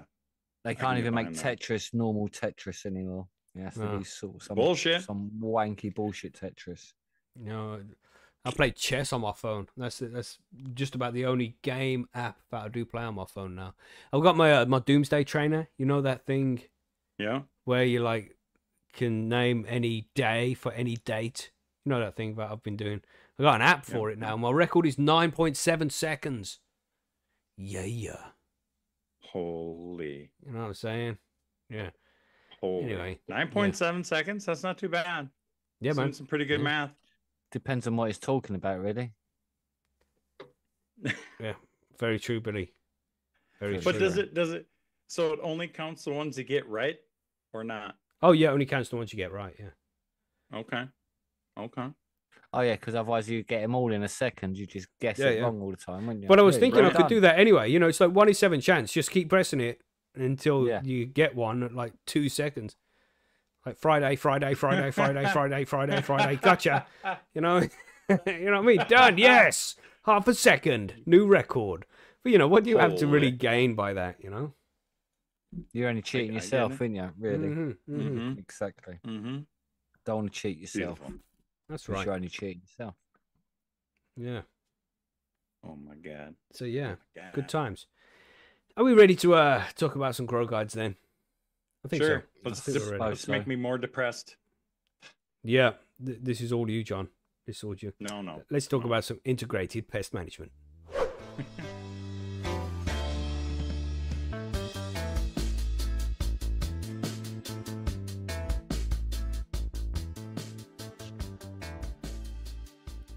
So here we are. We're talking about how do we say this? We're talking about integrated pest management. Did I say that correctly? Was that to your standard there, John? Good. Are you happy with that? Because I know you like to be picky. How else would you have said that word? Integrated. Oh my God! Yeah, man. You know what I'm saying? That was right enough. Anyway. Okay. So you're integrated. We're going to call it IPM for the rest of the show. That's what it's all right. That's what this IPM is that we're talking about, everybody. All right. And this is essentially keeping bugs away from the grow tent, how to keep them away, how to look for them, how to find them, you know, how to treat them in a natural way, if possible, all that kind of shit. That's what we're going to be talking about in this episode. We have discussed bugs briefly at some point in one of the episodes way back near the start, you know, like around episode 10, we discussed different kinds of bugs then. We want to discuss this method specifically because integrated pest management is an actual thing. It's something that you can focus on and learn lots of little different things about it just to try and keep the bugs out of the grow tent. And if done right, then yeah, you shouldn't really ever see bugs on your plants. And if you do, then you'll be able to treat them effectively and efficiently. That's the plan. But recently, John, you had a run-in with this with some bugs recently, didn't you? What did you do, man? Well, I cried. There was Yeah, understandable. No, I tried a bunch of different stuff, man, and I couldn't. It was an epic fail for me this year. I don't know why, but last year when we had aphids, we pretty much just used bugs, to get rid of the bad bugs, and that worked great outdoors. This year, it did not work great for me at all in my house. I couldn't. I don't know. Everything should get burnt. Everything. It's terrible. But I used I used like green lacewings, and I had some ladybugs is what we used, and then I did actually use some Lost Coast too. So right. And that's it. This is one of these IPM methods that we're going to talk about as well, using bugs to kill bugs rather than using chemicals. Because the IPM, it's one of these sustainable, multi-layered approach to preventing, monitoring, and controlling pests in your grow space. That's how they define it. It focuses on long-term prevention and minimal use of harmful chemicals. IPM is essential for all growers, but especially important in the organic and living soil systems where microbial life and soil health matter most. So that's pretty much what the definition of IPM is. And essentially, it's just prevention is better than cure. So you're gonna, you're gonna prevent the bugs from getting in there in the first place. That's the key. And then if you do get them, then you're gonna be able to get rid of them in in the least damaging way possible. So, Billy, do you want to talk about the core principles of IPM? Well, yeah, I suppose obviously the number one is prevention, as you just mentioned, and that, as you say, is to stop all problems beforehand. And well, with prevention, there's lots of different techniques, I suppose, as well, which people do, like the fly traps, and obviously the other insects they introduce to it to early stages, if you know what I mean, spraying the foliar and all that shit what people do. So prevention is probably the best and where you start mostly, because if you can prevent anything from happening, then well, you ain't ever going to have an issue, are you? You haven't got to worry. So the prevention is probably where you really want to aim all your health at, your soil health, your XP points. Yeah, your XP points, all in prevention. Yeah, that's right. So you want to whack eight. You want to whack 8 XP in that, and then only 1 XP. When you're building your character in it, it's like how many XP do you want to put to reading? What about strength? Swimming ability. This one's prevention. It's an important one. Put 8 on that. You got 2 left. Yeah. You got to decide between the next 3. Yeah, exactly. Pretty much. So monitoring as well, like regular inspections and just to expect, but that comes with what if you're using fly traps and things like that. So just keeping an eye on underneath your leaves and all of that. So it's just to monitor what prevention equipment you're using, I suppose, and that's just to monitor everything. It's probably just that's standard, really. That's part of prevention in a way. So there's I think it's standard, but I have found over my years that people they'll be really, really meticulous with things at the start. Like they'll be monitoring it every day. Check that fucking pad over there. Check that sticky pad. Check under these leaves every day. But then because nothing's happening, you're like, oh, it's cool. 2 days I won't check. 3 days I won't check. And then at some point you're not checking enough. You get bugs, and then you go back to the beginning, meticulous again. And it seems to go in a cycle like that. So monitoring is important. You might not feel like doing it, but just a quick 30-second check of certain things across the grow room can prevent an infestation. Simple. Yeah. Oh, and then the next stage is the identification of what it is. So like know your enemy, know your ally. So you have to know what you're dealing with, really. There's no point in trying to treat something and you don't know what it is you're treating. Yeah. Because you could either aid it or abet it into population growth. And that's not what you want when you've got like an issue. So identification is important. Sometimes it's better to wait the 24 hours and to get it identified correctly rather than get it wrong. Yeah, so, absolutely. Yeah, and that's another thing we've seen over at the forum a lot. Is people do things. They see bugs, they start spraying shit, and it's like, no, just come and ask for help over at the forum first. Experienced growers are over there; they'll tell you what bug it is and how they got rid of them when they had it. So don't just rush into things. You see the bug, so it's not going to take over in 24 hours. Get on the forum, make a post, put a picture up of the issue, put a picture up of the bugs if you can. We'll be able to identify and tell you how to get rid of them. and then you're giving it a proper attack. Then you got a better chance of being successful with the attack when you're doing it properly. Yeah, and then that goes to the last place, which is the control. So it's like apply targeted strategies in order to cause less harm, which is the whole point of identification and waiting that little bit, because then, as Mackie said, you're going to get the right information to do the right job and then to actually control the problem rather than just deal with it a little bit and then it come back again and again and again. It's like, well, no, it's learning how to control the issue, which is where prevention comes in the start of, because if you've done it prevention and monitored enough, then you should have much of an issue. So when you do identify a control, there isn't much to identify and to control because you've done the first few stages correctly. So the control stage is normally the easiest part if you've done the first parts correctly. Yeah. Yep. So it's yeah, it's a good explanation of all the things there. And so John, do you want to talk about like what people can do? What is a genuine structure of what people can follow as part of prevention and monitoring? You know, to prevent the bugs getting in, monitoring the grow room. What are they doing to monitor and how often? That kind of shit. Well, let's break it down. So daily, we're going to want to visually inspect the plants under leaves, everywhere, every nook and cranny. In my opinion, you should look at because you can miss it. You know what I mean? Yeah. Check traps. Like if you got the little sticky traps, look for other signs of pests. Like sometimes you can see droppings, or you can see webs, or you can see, you know, bite marks and discoloration on leaves and what have you. And just just to add there, because as you know, there's a lot of leaves on the cannabis plant. Sometimes them big plants, they got a lot. To look over all of them is going to take you a while.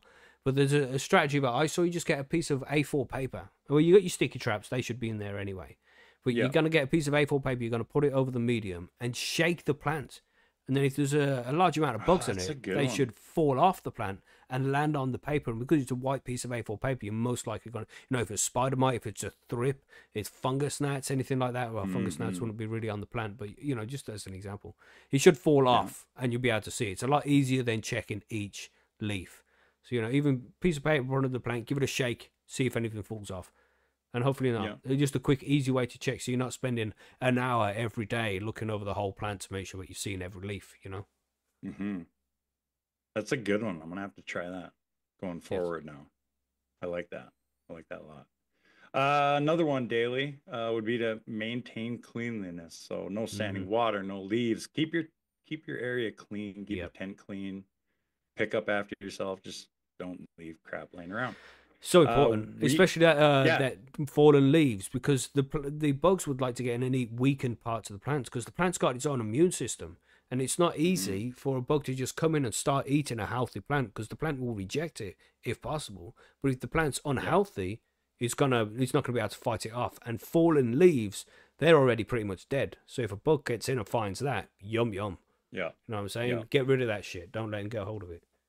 Yeah, toss it out. Get rid of it that day. Let's talk weekly. You're going to want to replace your sticky traps, you know, yellow for flying pests, blue for thrips. You're going to want to wipe down your tent walls, lights, and floor. Depending on your tent, that could be a little tough, but you should try and do it as much as possible, right? Apply foliar sprays preventatively if needed. Now that, I suppose, would be if you already know you have something around, maybe, because, like, do you really want to be spraying a whole bunch of crap on? No, not really. Sprays. In veg, it's not so bad, but, you know, when it gets to flower there, but there's some people who would say using neem oil, and neem oil is not recommended nowadays. Not many people would say use that. Avoid using it if you can. But back in the day, people would just spray some neem oil around the pots, like around the outside of the pots and stuff, and then just the smell of the neem oil itself would prevent bugs from coming in, because bugs hate the smell of it. It's like a nerve agent. So we got guides on how to make your own neem oil pesticides over on Percy. Just don't buy shit, because it might just have extra fucking chemicals in, but you don't want anywhere near your plants. And it's better to prevent that in the first place. And we'll talk about some of the ways you can prevent the bugs without using these pesticides in a little while, so we'll get there. I just wanted to add there as well that wipe down tent walls and lights and floors and all that shit, man. The floor, sure, do that weekly. But the walls, that's a more like a before, you know, after veg is done, take the plants out, clean everything, put it all back in, start flowering. Yeah. You know, that, and then do with that at the end of the grow. I think that's fine. Yeah. But the floor, yeah, you want to keep the floor clean, wiping it down once a week. It depends how messy it gets, doesn't it? Yeah. You know, yeah. just try and stay clean. It depends on how your grow is going too. You might not be able to really get your walls. I mean, if you're growing a big, nice if you're growing a scrog, like I was saying last time, scrog, you got the scrog up. You're not washing the walls, are you? You know? No. It's gonna be tough. All right, monthly. Let's talk deep clean. Like Mackie was just saying, pull the plants out, clean the tent. You know, and if you're depending on your rotation, you might be on a monthly rotation like that too. You know, so it's just easiest to clean really well when, you know, like around that monthly. Rotate your beneficial insects if you're using them preventatively. So like for me, I guess, like what I did when I would buy cards of the lacewings, so they're, you know, eggs on the cards. And then so I would about every month I would replace those cards with new ones, just to get new, you know, bugs in there and kind of keep them going and whatnot. Ladybugs, I only have ever bought real, like already flying ladybugs, so I don't know what it would work for that. But yeah, keep them in rotation if you're using insects. It'll help you out a lot. And then evaluate your overall plant health and adjust your environmental controls. Yeah. I mean, that's... And another thing there for prevention, which we didn't mention, is like you have to be careful not to bring bugs in. You know, like if you've been outside cutting the grass, don't go and check on your grow. You know, you're going to be covered in all sorts of shit. You know, shower in those cases. I'm not saying, like I say, people start off the really meticulous at first. They won't even grow into the grow room until they've had a fucking shower and changed all their clothes. But then you start to get more and more lenient, and then you will just go in there after walking the dog, and things are fine most of the time. But it's really easy. Like if bugs have got into your grow room, it's most likely because you brought them in. And it just depends how you bought them in. It could be on a clone that's come from another garden and hasn't been quarantined properly. It could come from some medium, some soil that's not been stored correctly in the shop. So that's got bugs living in it. You know, so many things that can bring bugs in. You just have to be careful of that kind of shit as well. Be cautious. Yeah. You know, stay clean and make sure that the things you bring it into the grow room is clean as well. Patience, I think, is another addition to that list. Yeah. You got to have patience, man. Don't just lose your mind and start doing whatever. You don't get bugs often, do you, Billy? No, very rarely. Yeah, in fact, even though you're in living soil. Yeah, and once you get that balance down, and it's rare to see them because everything's in balance. Yeah. If something gets in, it gets eaten. You know. Yeah, pretty much. Yeah. Using them preventative bugs. Fungus snap problem solved, and then that's it. It's nothing, no issues whatsoever. So we'll talk about some of the common bugs here that might get into the grow room and how you can prevent them, and you know, prevent them from making a home in your plants in your grow room in the first place. And obviously, number one is spider mites. That's one which most people are concerned about. And this can be prevented like just by keeping high humidity. The spider mites, they don't like high humidity. So if you keep the high humidity up, especially during veg when you can, it will massively reduce the chances of spider mites. You know, something might get in there, but they'll be like, fucking hell, can't even breathe in here. And then they'll leave.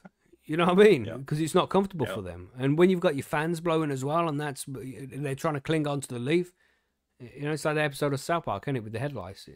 They can't stay there. It's just not comfortable for them. They're getting blown off with hairdryer, but it's a fan in this case. You know, so keep the humidity high, keep the fans going. You can use neem oil, but you can use alternatives as well, like insecticidal soap. That Castile soap is the best stuff because it doesn't have scent to it. You know, it's just soap. It doesn't have some fancy smell that goes along with it because you don't want to put that shit on your plants. It's unnecessary. Just some soap would be fine. And some people use rosemary oil. I don't know whether that's really necessary, but if you have got a bug problem, if you have got a spider mite problem, then try using those methods before you start hitting the neem oil or the stronger chemical pesticides, you know. And you can also use predator mites for these as well. The Photocelius persimilis, is that how it's pronounced? It's Fido. You know, huh? Photocelius. That's what I said. Phyto. That's what I said. He said photo. No, I didn't. No, I didn't. I edit it out now and make it seem like you're a Play crazy it back. person. No, I'm editing it out. Yeah. Yeah. Phytocelus persimilis. I don't know why they can't call these things ordinary names. We'll call that one Phil. All right. Yeah, so Bickus little. Dickus. Yes. I've also used those. You've used them bugs as well. Yeah, you got to use them. You want to use them early. Once you get too many spider mites, they don't do anything. Yeah, that's it. There's not enough numbers to fight them off. And this is it. In living soil, you can try and have these bugs living there all the time in the soil and shit. And then when the spider mites get in, they're like, oh, look, that's that cunt. I know that cunt. And they get over there and start pulling off his arms and legs and shit, sucking out his insides. Done. No more spider mites. We'll leave his head on a fucking pike. And any other spider mite gets in, he'll be like, oh no, that's what happened to Larry. And they all fucking run off. And next up, fungus gnats. So we discussed this with fungus gnats before. Fungus gnats are a pain in the fucking ass, and everybody gets them at some point, especially when you're growing in soil. They love like big chunks of wood that could be left in soil sometimes, so that you get them quite often. And there's a simple way to get rid of the fungus gnats. You don't even need to use any pesticides and shit. You just let the top couple of inches of the soil dry out in between waterings. Simple as that. And if you do that for a week or two, then eventually they're going to fuck off because it's not going to be comfortable. That's where they're going to lay their eggs in the soil. And when it gets really dry, the eggs won't hatch. It's a nice, easy way to get rid of them. You can also use sand, like sharp builder's sand. Some people use diatomaceous earth, put an inch layer above the top of the soil. Yeah, and then when the eggs do hatch and the fungus gnats try to crawl out of the soil, they'll drag their way through all these stones and it just shreds up their skin and their wings, and they aren't able to breed after that. So, it's just nice, easy ways to prevent the fungus gnats from getting out of control without using any pesticides again. You can also use the another one of these predators, the Stratiolelaps scimittus soil mite. If you just search soil mite, how was that, John? That wasn't bad. I mean, I've never said that one. Scimittus. No. Lelaps. Yeah. Yeah, maybe? It's good enough. It's good enough. Yeah. They're Romans, these guys, if you didn't know. All right. Mm-hmm. And then thrips, of course. Fucking hell, they're fucking thrips. They're a bastard. I've never had them, thank God. Yeah, they're the worst, man. They're so hard to get rid of. But, they don't get to massive numbers. Well, like they don't get out of control really because they're quite easy to maintain really. But just some blue sticky traps, and the thrips prefer the blue sticky traps compared to the yellow sticky traps. So if you can have both, have yellow sticky traps in your tent and blue ones as well, because some bugs will prefer the blue, some bugs prefer the yellow. So and they will go there, you'll see one, and then you'll know there's bugs in your tent. So just it's good to have them just laying around. Change them every week. Just as a preventative. And then you can use the Spinosad Spinosad, it's called, or insecticidal soap. Not really necessary straight away. You might be able to just wash them off with just the castile soap and some water, so it's unscented, no chemicals really added in those aspects. And that'll help suffocate the thrips as well, the young thrips, or you can just wash them off the plant altogether. Keep the fans up high, and that will blow them off the leaves as well. And they hopefully will go away. If not, you have to get the neem oil out and shit like that. But try the bugs first, because you got these predators as well. They've all got their own enemies against them. The Aureus insidiosus is what you want to find there. And that will deal with the thrips. Hello, the Ori, by the way. Just throw it in there. If anybody knows the reference. Nobody knows the reference? Savage. And then aphids and whiteflies. John, this was you, man. Yeah, you had that aphids infestation recently. But all you got to do, keep good airflow and the humidity balance. Airflow is important for these bugs that live on the actual plant. If you keep the fucking leaves blowing all over the place, they can't comfortably stand on there and mate and lay eggs and shit like that. So, just keep that air. This is why it's important to have the fan on all the time. One of the many reasons anyway. And you can spray the plants with diluted lactobacillus, which we discussed last week, and fermented fruit juice as well. You can use that, and that will help get rid of the aphids as well. Or just washing them off. If you can wash them off a few times in a row, it'll reduce the numbers. Might not completely get rid of them, but you don't need to completely get rid of them. Really, if you're getting rid of them enough so they don't become a huge problem that infesting the whole fucking tent, and it keeps the what's it called, the ecological limit or something like that. There's a certain word for it. Threshold, maybe that's the one. Yeah, where the bugs will only get to a certain level anyway. Yeah, because if they eat too much of everything and everything dies off, they're all going to die anyway. So there's a certain level they get to, then they'll stop. But you don't want to get them that far. But you can use a predator here, and ladybugs are one of those. But Encarsia formosa, white flies can apparently be predators towards aphids. Well, to kill the white flies, yeah. So it was Encarsia formosa to fight against the white flies. Then aphid oletes, aphid miser to fight the aphids, and it's like aphid deletes. That's that's kind of strange how that is. Yeah, so more bugs that can fight again. And I think we did an episode on these bugs, didn't we? On the predatory bugs. I think we covered a shitload of these in detail. Mm-hmm.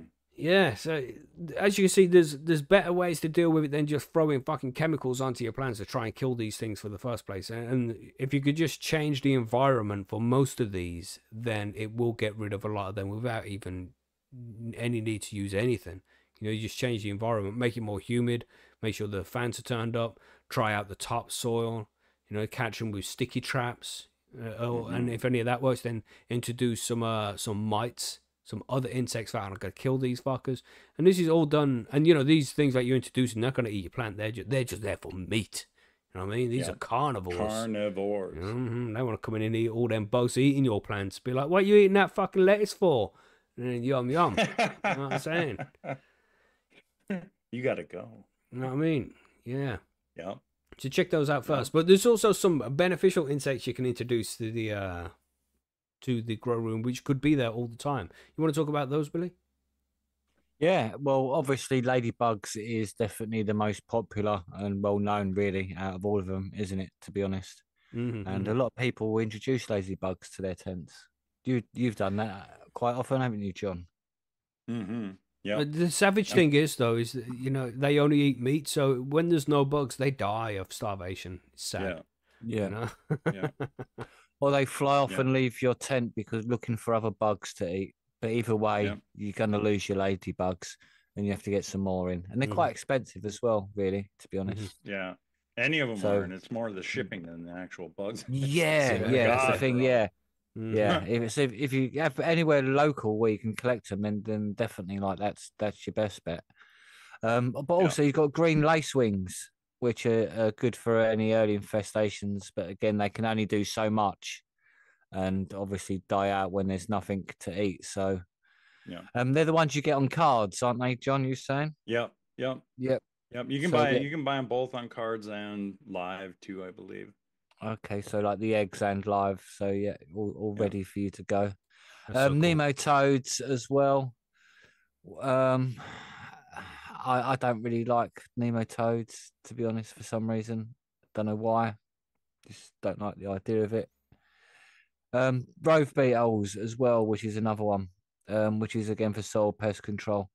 But really, it's about just keeping a beneficial your soil in a good life cycle. And really, with soil, your biggest issue is probably fungus gnats, to be honest. And the best way to do that is just let the top dry for a good few weeks, or even just do it for a month, and then only water from the bottom, and then you're definitely gonna have no issues from then onwards, sort of thing, because nothing's ever gonna come back. So as long as you don't introduce new soil with the fungus gnats like in it, then you'll be fine. So with that, I think that's probably the best thing. So again, the beneficial insects depends on where you live again and and how you're growing. So again, like ask some questions first before you just introduce and throw them in there, because like you might throw some ladybugs in there and not need them, and then you just spent all your money on something you don't need, and there's ladybugs are going to starve because there's nothing to eat. And so again, just before you start doing this stuff, just whack up a post in Percy's asking, what should I do? This is my thing. And then people will get onto you, sort of. So especially if you got like issues with like with some bugs, and sometimes again it just might be a simple issue rather than having to spend any more money on predators. Mm-hmm. It's about like dealing with it, early sort of thing. Like get the questions in early, rather than anything That's else. right. As soon Don't as leave it too long. Yeah, don't leave it too long. It's always good to get a second opinion as well, you know. If you see something, get over there, put a post up, man. It's all free. You don't have to pay for anything. You know what I mean? Just get over there, put your post up if you need some help. There's nobody going to be there like, you fucking noob, you got fucking spider mites, ha ha ha. Nobody. That's a bannable offence over at Percy's. People don't act that way. We all want to see everybody do the best they can, and we understand everybody makes mistakes. Everybody had issues. Nobody does it on purpose. Nobody's like, oh, I want to get thrips on this grow. I haven't done that. Innit, yeah. I want a bad case of spider mites, you know what I mean? For sure, mate. Well, I'd love to see a spider mite in real life. No, nobody wants that. Like, nobody wants that. No. So, you know, if you do need help, just come and ask, man. Just come and ask. Improper Weed Viking says cocoa is king because Sir Hunter says I like cocoa. Chain Gangster says I grow in cocoa. Cocoa's fucking excellent medium, I do have to say. It is beautiful. Yeah, you don't see bugs often in there. You know what I mean? Living soda. Yeah, unless you brought it in. You know what I mean? Right.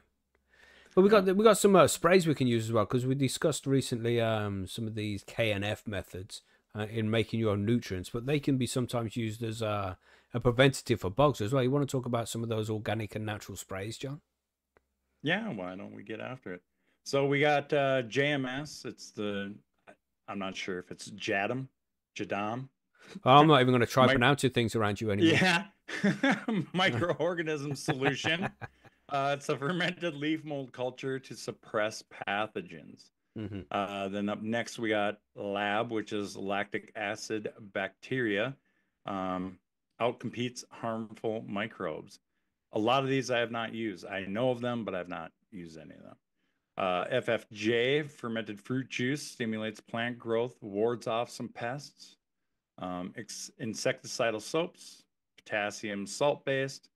There's so many different insecticidal soaps. Yeah. They're not all going to be the same.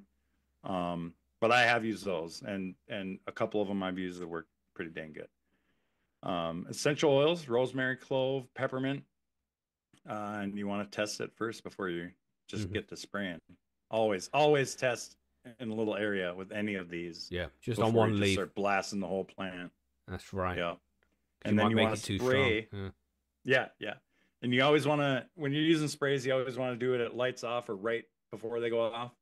And never during flower unless absolutely necessary. And I think the lights off thing, I think that's a bit old now. I spray my plants with the lights on. I don't give a fuck. But I think the difference is back in the day you couldn't when we were using HID lights. Yeah. Where it's a different kind of light, and if you got a droplet of light from the spray, if you just spray in your plants, little droplet of that water goes onto the light, then the light's probably going to go pop. You know, so you didn't want to get that. So people would usually have the lights off and then spray them, and that it decreases the chance of there being any issues. But they say that the water droplets can turn into little magnifiers that the light can reflect through and burn the leaf. Yeah, I've never had that happen, but I think with LEDs now, just raise the LED up to the top of the tent so it's a good few feet away from the plants.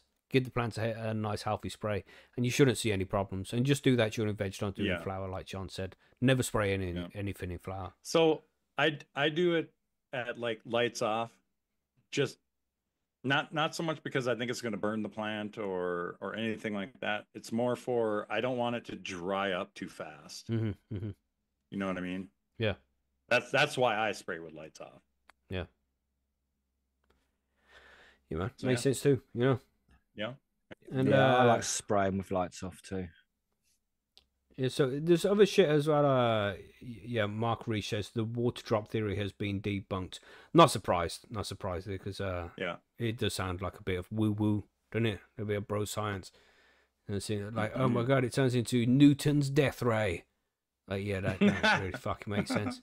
But you want to talk about companion plants? Do you use any and shit? Yeah, I do. I use other cannabis plants. It's good choice. You know, they are companions. Ones? Yes, yeah. Are they specific ones? Normally they're the same strain. You're just a buddy in there. Yeah. Nice. There you go. Perfect. But do you use any type of other companion plants like the basil, the mint, that kind of shit? No. No, he's not to be bothered, Mackie, about it. Okay. Everything's fine, you know. But you can use these companion plants as well. You can, if you wanted that, if there's room, like if you've got a raised bed, you got a few plants growing in a raised bed like that, then yeah, having a few companion plants in there makes things more pretty, but it also prevents the cannabis plants being eaten if the bugs do get too hungry, you know. So you use the the basil, the mint or dill, and that will repel pests and attract predators apparently, because of the smell. They don't really like the smell. Marigolds as well, they will deter nematodes and whiteflies. So if you've got nematodes in the soil, then maybe marigold isn't a good option. You've got to pick between one or the other. I'd rather go with the nematodes, I think, keep them happy in the soil. Then yarrow and chamomile is to boost chamomile. That's mild. Chamomile. It's got E on it, and that changes the pronunciation of the I. Boost soil health and attract predatory insects. For indoor grows, keep these in small pots or near your main plants. You don't want to be taking too much time growing these fucking things. You know, you don't want to put too many resources into them, using up all the fancy nutrients and shit like that. Yeah, so, what about some crest? Can't you go some crest like we used to on the windowsills? You can do that, but I think that's more for like nitrogen fixing. That's to take nitrogen out of the air and put that back, because some plants will do that. Then they capture the nitrogen out of the air and put it into the soil, so you can keep the soil amended for nitrogen. Nice. Oh, that was it. That's what that was used for. I knew it was something like that. All sorts of things like that. You know, there's a whole shitload of. Maybe we should cover companion planting in full at some point to try and explain all of that kind of shit. Maybe, but yeah, what they do and just a few little extra plants in there. You know, why not? While you've got and this is especially if you're growing in a raised bed, I would say just put a couple of these plants. Right. Twisted had it on one of his grows. He had a huge cloth pot. Yeah, he did, didn't he? Yeah, filled with living soil. Had the ganja plants. He had loads of shit growing in there. It was really nice, man. It was a proper. He had several plants in that one, didn't he? Yeah. In fact, yeah. One of the best grow diaries on Percy's, if not the best. You know, it's a real fucking good one, man. Check it out in the living soil section. Epic grow.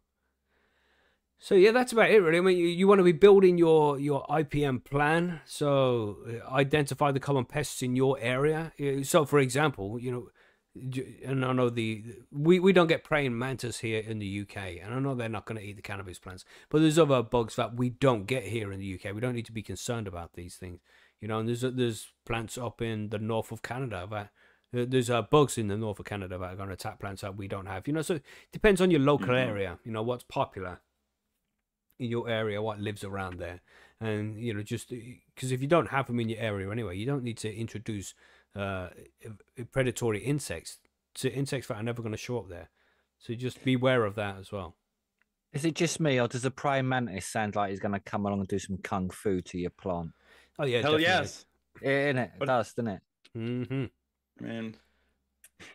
Yeah, they are cool, man. Choose the preventative companion plants and insect allies if you want to try and prevent them that way. And then, schedule the weekly IPM routine, as John mentioned. You know, check the plants regularly, change the traps. Just make sure everything's running smooth. All the things. Yeah. Excuse me. And keep a journal if you want to. You know, you can always start a grow diary over on Percy'sGrowroom.com to monitor these things and just see if you get pest activity at particular times, you know, and if you do, how did you treat them? What was successful? Things like that, you know, and all of which have been documented by growers in the past over on Percy's as well. So you can go and find that information over there too. And, you know, don't fucking see 2 thrips in your tent and go all out with fucking toxic sprays. Try the simple methods first, you know. Yep. Have you never had thrips? Vacuum cleaner. Billy? Sorry, say that again. You not even had thrips before? Yeah, I have had. No, I haven't had thrips. Saying that, no, just fungus gnats. The only problem I had. Little fuckers. You know what I mean? Mm-hmm. They seem to be the worst. Seriously. They're just so I've common. had them. Yeah, yeah, yeah. Yeah, any kind of big pieces of wood in the soil, and you're probably going to see some fungus gnats. They just get everywhere, man. They're like mold. It's like ridiculous. They're fucking everywhere. But yeah. So there's just a few other things you can do as well. Of course, don't overwater. Like with fungus gnats, for example, they're like a nice moist medium. You know what I'm saying, Billy? Whoa, moist. So if you don't overwater, give the plant what it needs. Don't give it too much. Then you're less likely to see the bugs get in there as well. And quarantining, which we'll briefly mention. If you're bringing a clone in from somewhere, from a friend or from a dispensary, a place where you can get these things legally, then that could have eggs on it. It could be in the soil. It could be on the plant itself. Could be on on the leaves. Clones will always be contaminated, as far as I'm concerned. But that's the best way to do it. They will be contaminated. Yeah. You know? So bring them in. Even if you've quarantined. Even if you quarantine, still watch them. Still watch them, because that's what happened to me. I quarantined mine, and how long did you quarantine spider it for? mites? Those were probably a month. Wow, nothing still happened, fucking man, until. Yep, nothing. They didn't hatch. It seems like, and I didn't see them until probably another couple weeks after I put them in, and I'm wondering if it wasn't like an environment change. That triggered it. You know. And you know, if it's not under proper lights as well, the plants will get weak eventually. The cutting will, and then it'll be more susceptible to plants to bugs as well. Yeah, you got to keep them happy. There's so many things that can go wrong. Yeah, but you know, sterilize any tools and shit you bring into the grow room as well. You know, just try and reduce the chances of them bringing them in, because most of the time, when you do get bugs in the grow room, it's because you brought them in somewhere. It's rare that they actually get in through a vent or something, make their way in and be like, oh my God, it's the Holy Grail. Look what I've found, everybody. You know what I mean? Come and see this. Come and see this. You guys gotta check this shit out. Don't do your own gardening and then walk straight from that in the same clothes into your fucking tent with because you could just take loads of shit in with you. So like, that's right. You want to change your clothes and fucking all that shit, definitely. Yeah. Keep your pets out. Yeah, pets as well. Yeah. Fuck, you know, they carry loads of shit on them. But yeah, so beware of that as well. So you might love your pets, but when they fuck with your plants, then you've got a fight between your plants and your pets. So that's a fight you don't want to have. No, because I'll punch my dog in the nose. Yeah, exactly. Yeah. You dirty bastard! Pow! Look what you did.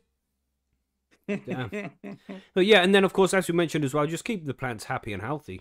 And if you can do that, they have a better immune system and they're less likely to catch bugs in the first place. You know? So what are you going to do about these aphids, John? Are they done now? You got rid of them? They're done. Tent is outside. The plant is outside. Cleaned up as much as I possibly could.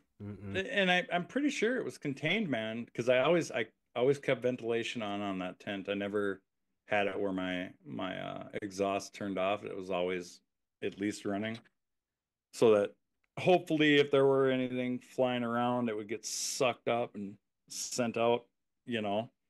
And I haven't noticed anything in anything else, so I think I'm good. Sweet. With the IPM here, then it's just about, you know, everything we mentioned here is all important. It's all part of the IPM routine, but just be consistent with it. You know, some days you might not feel like it, but that's where the discipline comes in. You have to be disciplined, and even if you don't feel motivated to check the fucking plants today, still go and check them. You know, there's that old saying that any job worth doing is worth doing badly. Have you heard that one before? And people are like, what the fuck do you mean? It's like, because even doing it badly is better than not doing it at all. You know, so even going in and checking there for just a few minutes is better than not checking it at all. You know, so you go in there and just check the traps. You know, check the leaves. Just a quick check over everything. Make sure you're not seeing any fucking bugs flying around. You know, it only takes a couple of minutes, but it's worth doing. It's worth doing, because if you catch these things early, then they breed less. You know. Yeah. So bear that in mind. Just be consistent with it. Yeah. Yeah. But you should be all right if you follow those procedures there. Anything to add, or should we move on to listener mail? Are we ready to go? I think we're good. Yeah, I think we're good, man. Cool. We're good. Right, listener mail then. Smoke some more. Well, with the listener mail, we didn't get many questions sent in about IPM, so I thought I would just get a couple, Okay. so it's related to the grow guides here, and then we got a couple of questions after those as well. We got 3 questions. You want to take the first one here, John? It's like, what is a simple weekly IPM schedule I can follow as a home grower? So Okay. just what can you do day by day to follow some kind of routine to prevent the bugs getting in? Well, so we've talked about it a little bit above, but let's it doesn't have to be super crazy, doesn't have to be complex. So let's just, as a suggestion, let's start with Monday. We're going to do a visual inspection, check the tops, undersides of the leaves. You can use your loop or magnifying glass to check out or to see if there's any pests or damage. Then we're going to skip a day. We're going to, well, you might want to visualize on Tuesday too. Just have a look. Wednesday, apply a gentle foliar spray like neem oil or aloe vera. Try to stay away from the neem oil. In veg if needed. Do not do this in flower. Then we're going to go to Friday. We're going to refresh our sticky traps and check for any catches. And then release beneficial insects every few weeks, like your mites or your lacewings. And then ongoing, we're going to keep your grow area clean. Remove dead leaves, vacuum, or wipe the floors, and sterilize your tools. Consistency is the key, and the goal is prevention, not treatment. That's what we're talking about right there. Yes, so important, man. That's the goal. Preventing it happening in the first place, not treatment. Treatment is when you failed and the fuckers got in. That's when you have to get back on it. Fix up your technique. Yep. It's like closing the border. Yeah. Look, now I'm going to edit that out. Fuck. Mackie, if you're listening, take that bit out. Yeah. And I appreciate good jokes, but it is really, isn't it? You just want to keep keep the riffraff out, Yeah. Definitely got to edit that out. Fuck. Sorry, everybody. Sorry. Yeah, you know what I'm saying. But it was good answer. It's just like that. Just stay consistent with it, everybody. Consistency is key. Yeah. And if you can just keep an eye on things, and if they do get in, you catch them early. Yep. So this question here, Billy, you want to answer this one? We got are there any natural or organic IPM solutions that won't harm beneficial insects like ladybugs or predatory mites? Say that again. It's down in the bottom of the show notes. If you don't know where to look, do you know where to look? Number 2. I'll highlight it so you can see where I'm looking. See where I'm looking? Are there lobster. any? No, above that. We don't not lobby lobster yet. Above that, number 2. You see what I'm highlighted on the show notes? Oh, right, yeah, number 2, all the way up there. Are there any natural organic IPM solutions that won't harm any beneficial insects like ladybugs or predatory mites? Yeah. Because you got bugs in there. If you got ladybugs in there, you don't want to spray neem oil in there to kill them. You don't want to friendly fire. You know what I mean? You don't want to do that kind of shit. Yeah, basically, I wouldn't really want to be spraying anything in there if you're doing a friendly bugs routine, because you'd want to. That's what you're doing. You're using the bugs instead of a spray. If you know what I mean. So I would say I wouldn't want to spray nothing in there. I'll do one or the other, but aloe vera would probably be the one I choose the most because it's the most natural and it's a plant based. If you know what I mean. So I know you're obviously got like your neem cakes and that says there, but no, I'd go with, if anything, an aloe vera spray of all the options you've said there. To be honest, mate. Yeah. Like insect frass and stuff as well to boost like natural resistance, but that should be part of your routine anyway. If you know what I mean, you should be using insect frass anyway as a small feed on top anyway. So that should be part of your sort of like preemptive like work. That's it. And if you've already got the insects in there, then you shouldn't really have to use anything else. And if it does come to the point where the beneficial insects are not working and the infestation is getting worse, then you're gonna have to go nuclear with the chemical shit and kill everything, I'm afraid. It's a bit late then, isn't it? So so it's more like, well, you've done what you've needed to already, sort of thing. So it's unfortunately it's nuke 'em time, or nuke yourself because you didn't prevent it. Yeah, man. So you're just trying to avoid using any broad spectrum insecticides, because they'll just kill everything unless you have to go that way. Yeah, You know, it's that's the last that's stage that is. that's You what we're know. saying. You're better off waiting for the predatory bugs to try and do their thing, and when they die off and it's still not happened, then you've got to kill everything anyway. So might as well wait to see if the ladybugs do their job. Just one more here. We got. Sorry, buddy, you weren't finished. I was just saying because the bugs might just be slow at doing their job. First of all, Hmm. when did you introduce them? Like how many did you introduce, and how long are they going to take to eat everything? It's like and to reproduce. Game, isn't it? It's like it didn't work, so you wipe them all out, and then all the kids hatch the next day. Like, where is everybody? You know? Yeah. Mom, Dad, no. That's why I brought up patience earlier. You gotta have patience when doing this too, man. Patience, yeah. Totally. It's not going to happen in 24 hours. That's right. No. Give it a week. How do I know when my IPM routine has failed and it's time to take more aggressive action? Yeah, when there's bugs, man. There's bugs. Yeah. You know, the whole IPM thing is integrated pest management. So, you know, the main part of that management is prevention in the first place. So if they have got in, then it's kind of it's time to start getting more aggressive. But the stages to the aggression, you're going to see a few to start with. Then you can just do things like we said, increase the humidity, turn the fans up, let the soil dry out a little bit to kill any bugs that are living in the soil on the top of it, you know. So you start off with those things. Then if that shit doesn't work, then you start introducing the predatory mites. Bring in more soldiers. They'll come in. They'll try and kill them. If that doesn't work, then you have to go in with the big chemicals and start spraying the plant with all this nasty shit. You know, so just those different stages you have to go through. Don't go straight to insecticides and you know all that kind of shit. You know, use soaps. Soaps are not so bad, especially the Castile soap, because they can wash off nice and easy. I'm not talking about in flour either. In flour, you don't want to spray anything. Don't want to spray anything at all. Not even soap on the plants. It's going to just change the flavor and the scent of the buds. I just don't like that kind of shit. And it can introduce mold as well. So yeah, don't do any of that in flour. But in veg, you're all good, man. But work your way up to the most powerful shit. The stages you go through before you get there, you know. But yeah. So, I'm sorry. Are you done? Are you done with that part? Yeah, I think so. Anything you wanted to say? Cool. Yeah. So I guess one thing, and I seen this in Discord. Somebody had asked, and I had brought it up. So I've had the aphids bad through flour and whatnot. And was this one of them somebody who isn't me posts? This is not me, honest. Somebody else had the exact same situation I was in, you know. No, but it's they were just asking what they could do and whatnot, and I had brought up the fact that after going through all this, after spraying my plants, after having all the dead bugs on my plants, I washed my plants before I dried them. You know, we didn't really talk about that, but yeah, but wash your buds, get that crap off of there if you can too when you get to that point.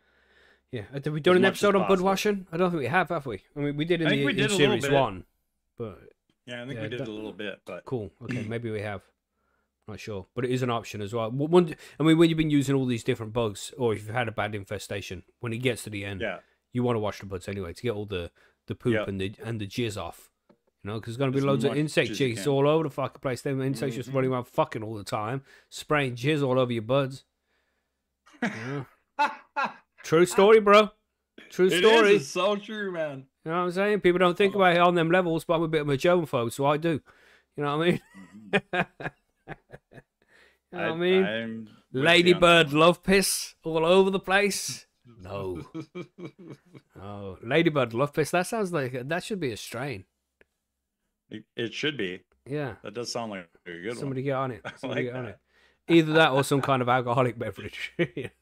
Yeah. Yeah, that's all the questions regarding the IPM there. Anything to add to that one there, Billy? No, man, that's it. Sweet. We look at this one from Lobby Lobster, and we briefly covered this last week, and he did mention that as well. But he wanted us to cover this as well. He said, "Hey, Mackie/all, with carbon filters, how often are you guys changing them? Every few grows, or is it set monthly shelf life? I think probably every 6 months is wise, being in the UK. Great work with the pod, guys."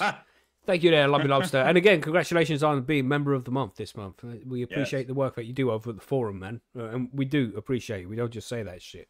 Thanks for doing it, man. And thanks for being part of the community. But anyway, yeah, like we mentioned last week, this is going to depend. I mean, being in the if you can do it every 6 months, do it every 6 months. It's just that they're expensive. The one they're like 80 quid, 100 quid for a decent one. Maybe even more. Have you switched to the refillable ones? There's refillable ones now? Yeah. Yeah. You just bust them open and refill with new charcoal and slap them back together and put them back on. That would be cool. No, because I don't know what the cost difference is really. I mean, I'm sure it's cheaper, but you know, in the long run, I guess if you're changing every 6 months, you know what, like you're saying, like just say $100 a piece. You know, if you're doing that, that's $200 a year. Well, if you can just buy one time $100 and then refill for $30, you know, you save money. Yeah, I've heard people say 2 or 3 grows is usually enough, because it's going to depend on lots of different factors. You know, it's like you change it every year, but you've only done 1 grow. You know, it's not going to be the same, is it? But if you've done 4 grows throughout the year, then it's going to be too long. It's going to probably start leaking smell after that amount of time. So it depends on how often you're growing. But most people would recommend, like, a rule of thumb for a good carbon filter. If you're getting the good shit, you know, with the Australian charcoal, not the Chinese stuff, you're getting the good shit. If you're getting a high quality, like Rhino carbon filters is a good one. What's the other one? There's another one which make good shit. Check out the reviews. Make sure it's tried and tested. You know, and then if you can get the good ones, then it should definitely last 12 to 18 months. But 12 months is good. Refresh it. I think that's enough time. Then after a year, we fucking change the carbon filter just to be safe. You don't want to be letting the smell leak out. You know. But if you're in a place where it's legal, fucking, then you don't really need one. It's okay. Change it every 2 years, whatever. You know. Chain Gangster says, I only put my carbon filter on in week 3 of flower. Bad decision, bro. Bad decision, especially if you're in a legal place, you know, where you're not allowed to grow. If you're in an illegal place, then you get nose blind to it. But them vegging plants, they smell too, man. They smell too recognizable. And especially if you're doing cloning. Yeah, or doing any defoliation, anything like that. Yeah, it really does smell. You can really smell it. So don't do that. I mean, maybe for the first week or 2. Oh, it is Canadian. Yeah, so fuck that. Yeah, what are you even fine. Using the Carry on, bro. Sorry Shit. for interrupting. Please continue. You know, for real, man. Yeah, that'll be fine then. Yeah, 3rd week of flower, that'll be fine. You know, but it's still got to smell before then, but nowhere near as what it does in flower.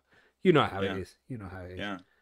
But yeah, if you feel unsure, change it, man. You know, it's one of them 3 rules, bro. Don't tell, don't sell, cover the smell. So if the smell is not covered, you put yourself at risk. So it's, you know, peace of mind, man. You don't be laying there at night thinking, is that carbon filter? Fuck, it's still smelly. I've been using it for 2 years now. Is it leaking out smell? You don't want that. So just change it. You know. I am super nose blind, man.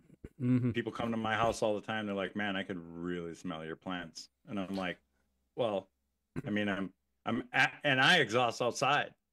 Yeah, well, I do as well. I have my extractor. It's linked up to my bathroom extractor, and that goes out through the roof. All right, but what would happen is at and you would know this. Anybody who knows what I'm talking about, when the lights go off, poof, like a shitload of smell is suddenly released, and it will go through the vent to the bathroom extractor, but then get through the bathroom extractor, and the bathroom would stink of weed for like 10 minutes whenever the lights went off. You know, so if that's going to be pumped outside, that's also happening outside. You know what I mean? It doesn't just stop at the bathroom. It's getting pumped outside as well. So that's when you know you need to change your filter. You know what I'm saying? I love it when it's snowing and my yard reeks of dank. Delicious. I'm saying, bro. It's so good. Yeah, I hope that answered the question there with the carbon filters. Just better safe than sorry, mate.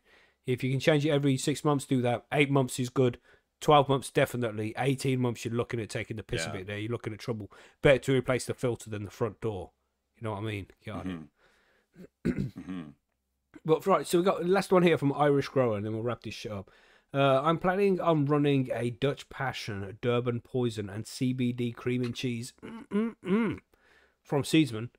on the next grow, but my electricity supplier have just informed me of planned maintenance over the next fucking 9 months and to expect significant downtime, which I assume means 9 a.m. to 5 p.m.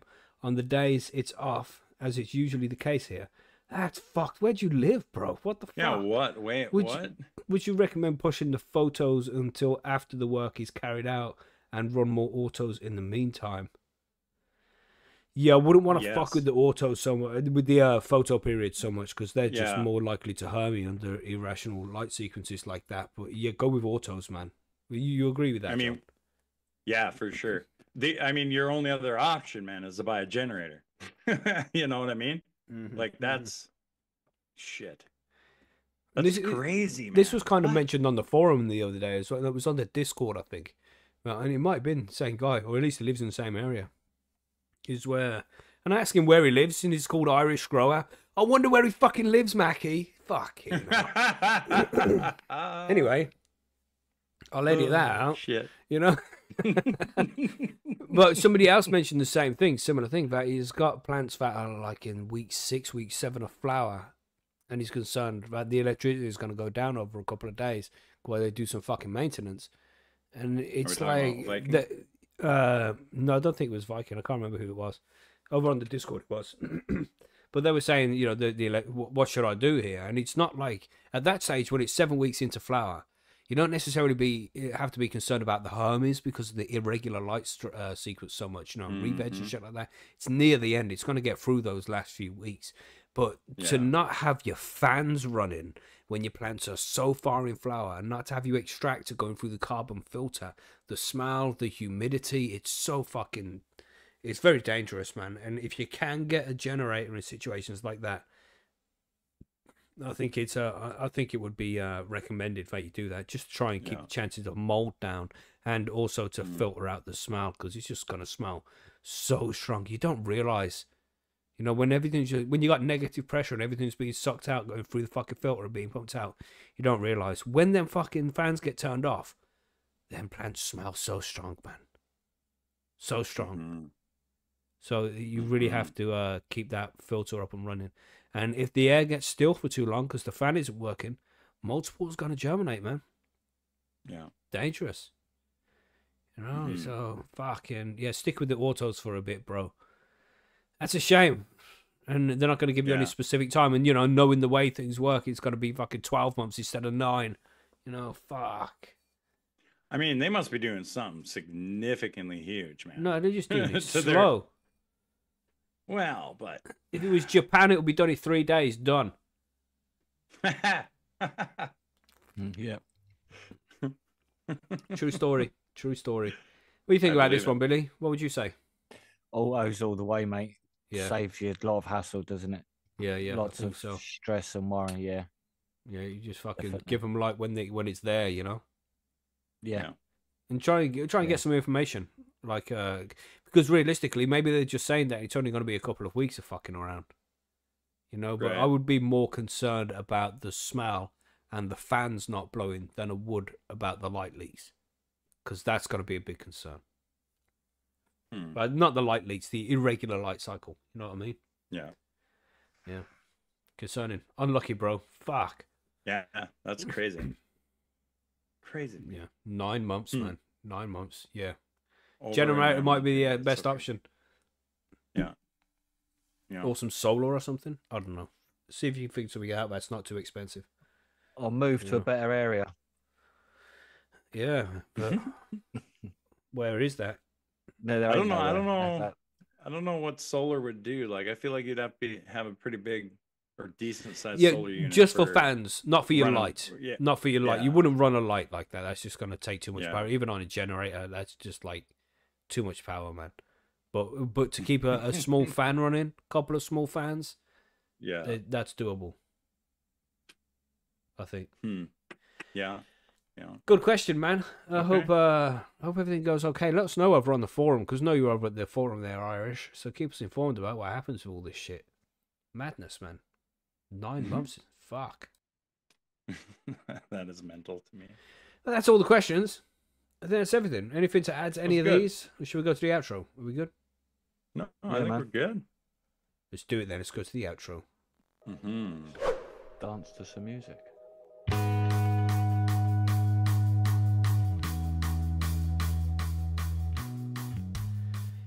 Speaking about dancing to some music, as Billy would say, I watched some random reel the other day, and it was Michael Jackson singing Earth Song.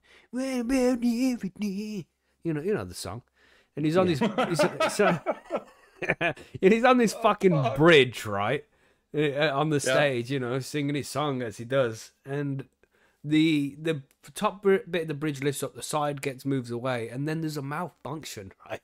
This guy just fucking, he's on this top part of a bridge, like a platform, and he just starts falling like 50 feet. And he's still hanging on, man, still singing the song pitch perfect. Fucking, and he's falling. Most people would be like, ah! But, you know, he's like, you know. And he falls, fucking hits the ground. It goes on as if it was a normal part of the fucking act, as if it was part of the show. And it's like, damn, man, the professionalism of that guy was just next level shit. You know what I'm saying? To go through that when most people would freak out to be laying on the floor crying, call my manager. Michael Jackson carries on. It's all part of the show, everybody. Get up, walk it up. Well, all part of the show. He was probably full of a bunch of painkillers. Very true. You know what I mean? Like, I hate to say that, but so, how did I get down here? My knees kind of hurt, you know. Yeah. You know. But damn, yeah, Michael Jackson was a legendary artist, man. Yeah. He only weighed 85 pounds. Very true. You know what I mean? Very true. Okay. Oh shit! What was he, 12?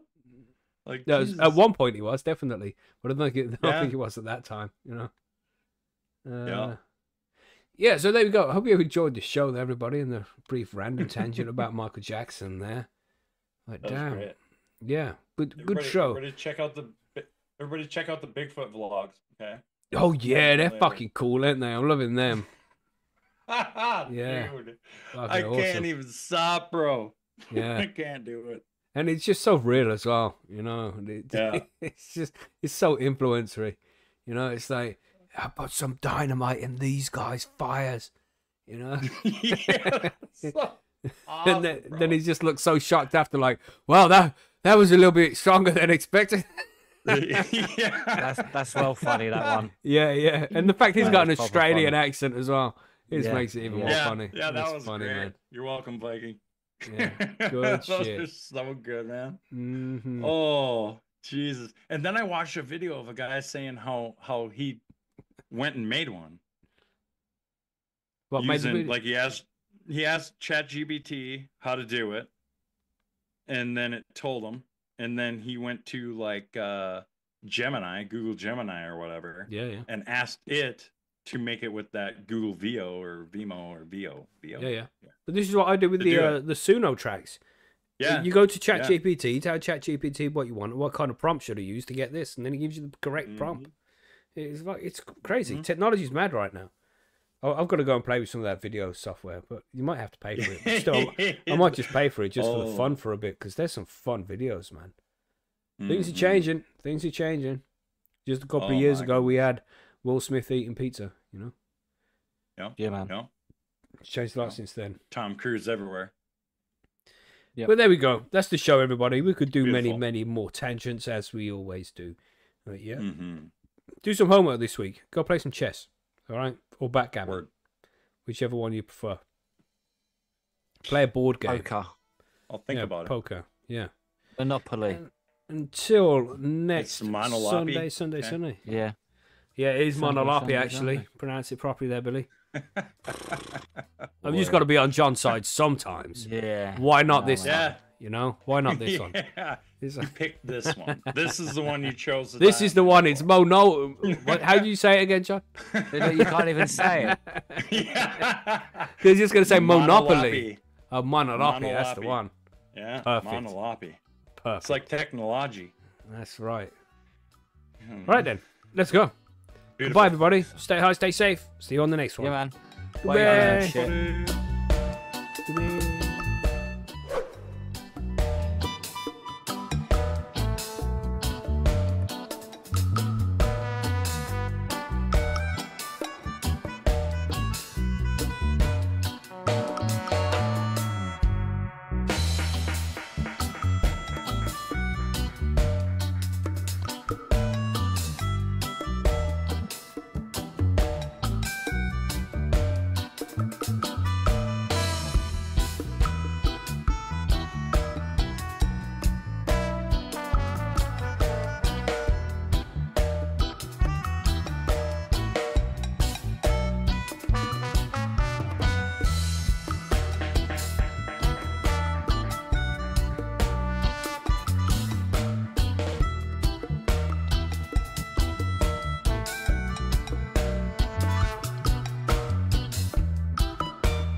Goodbye.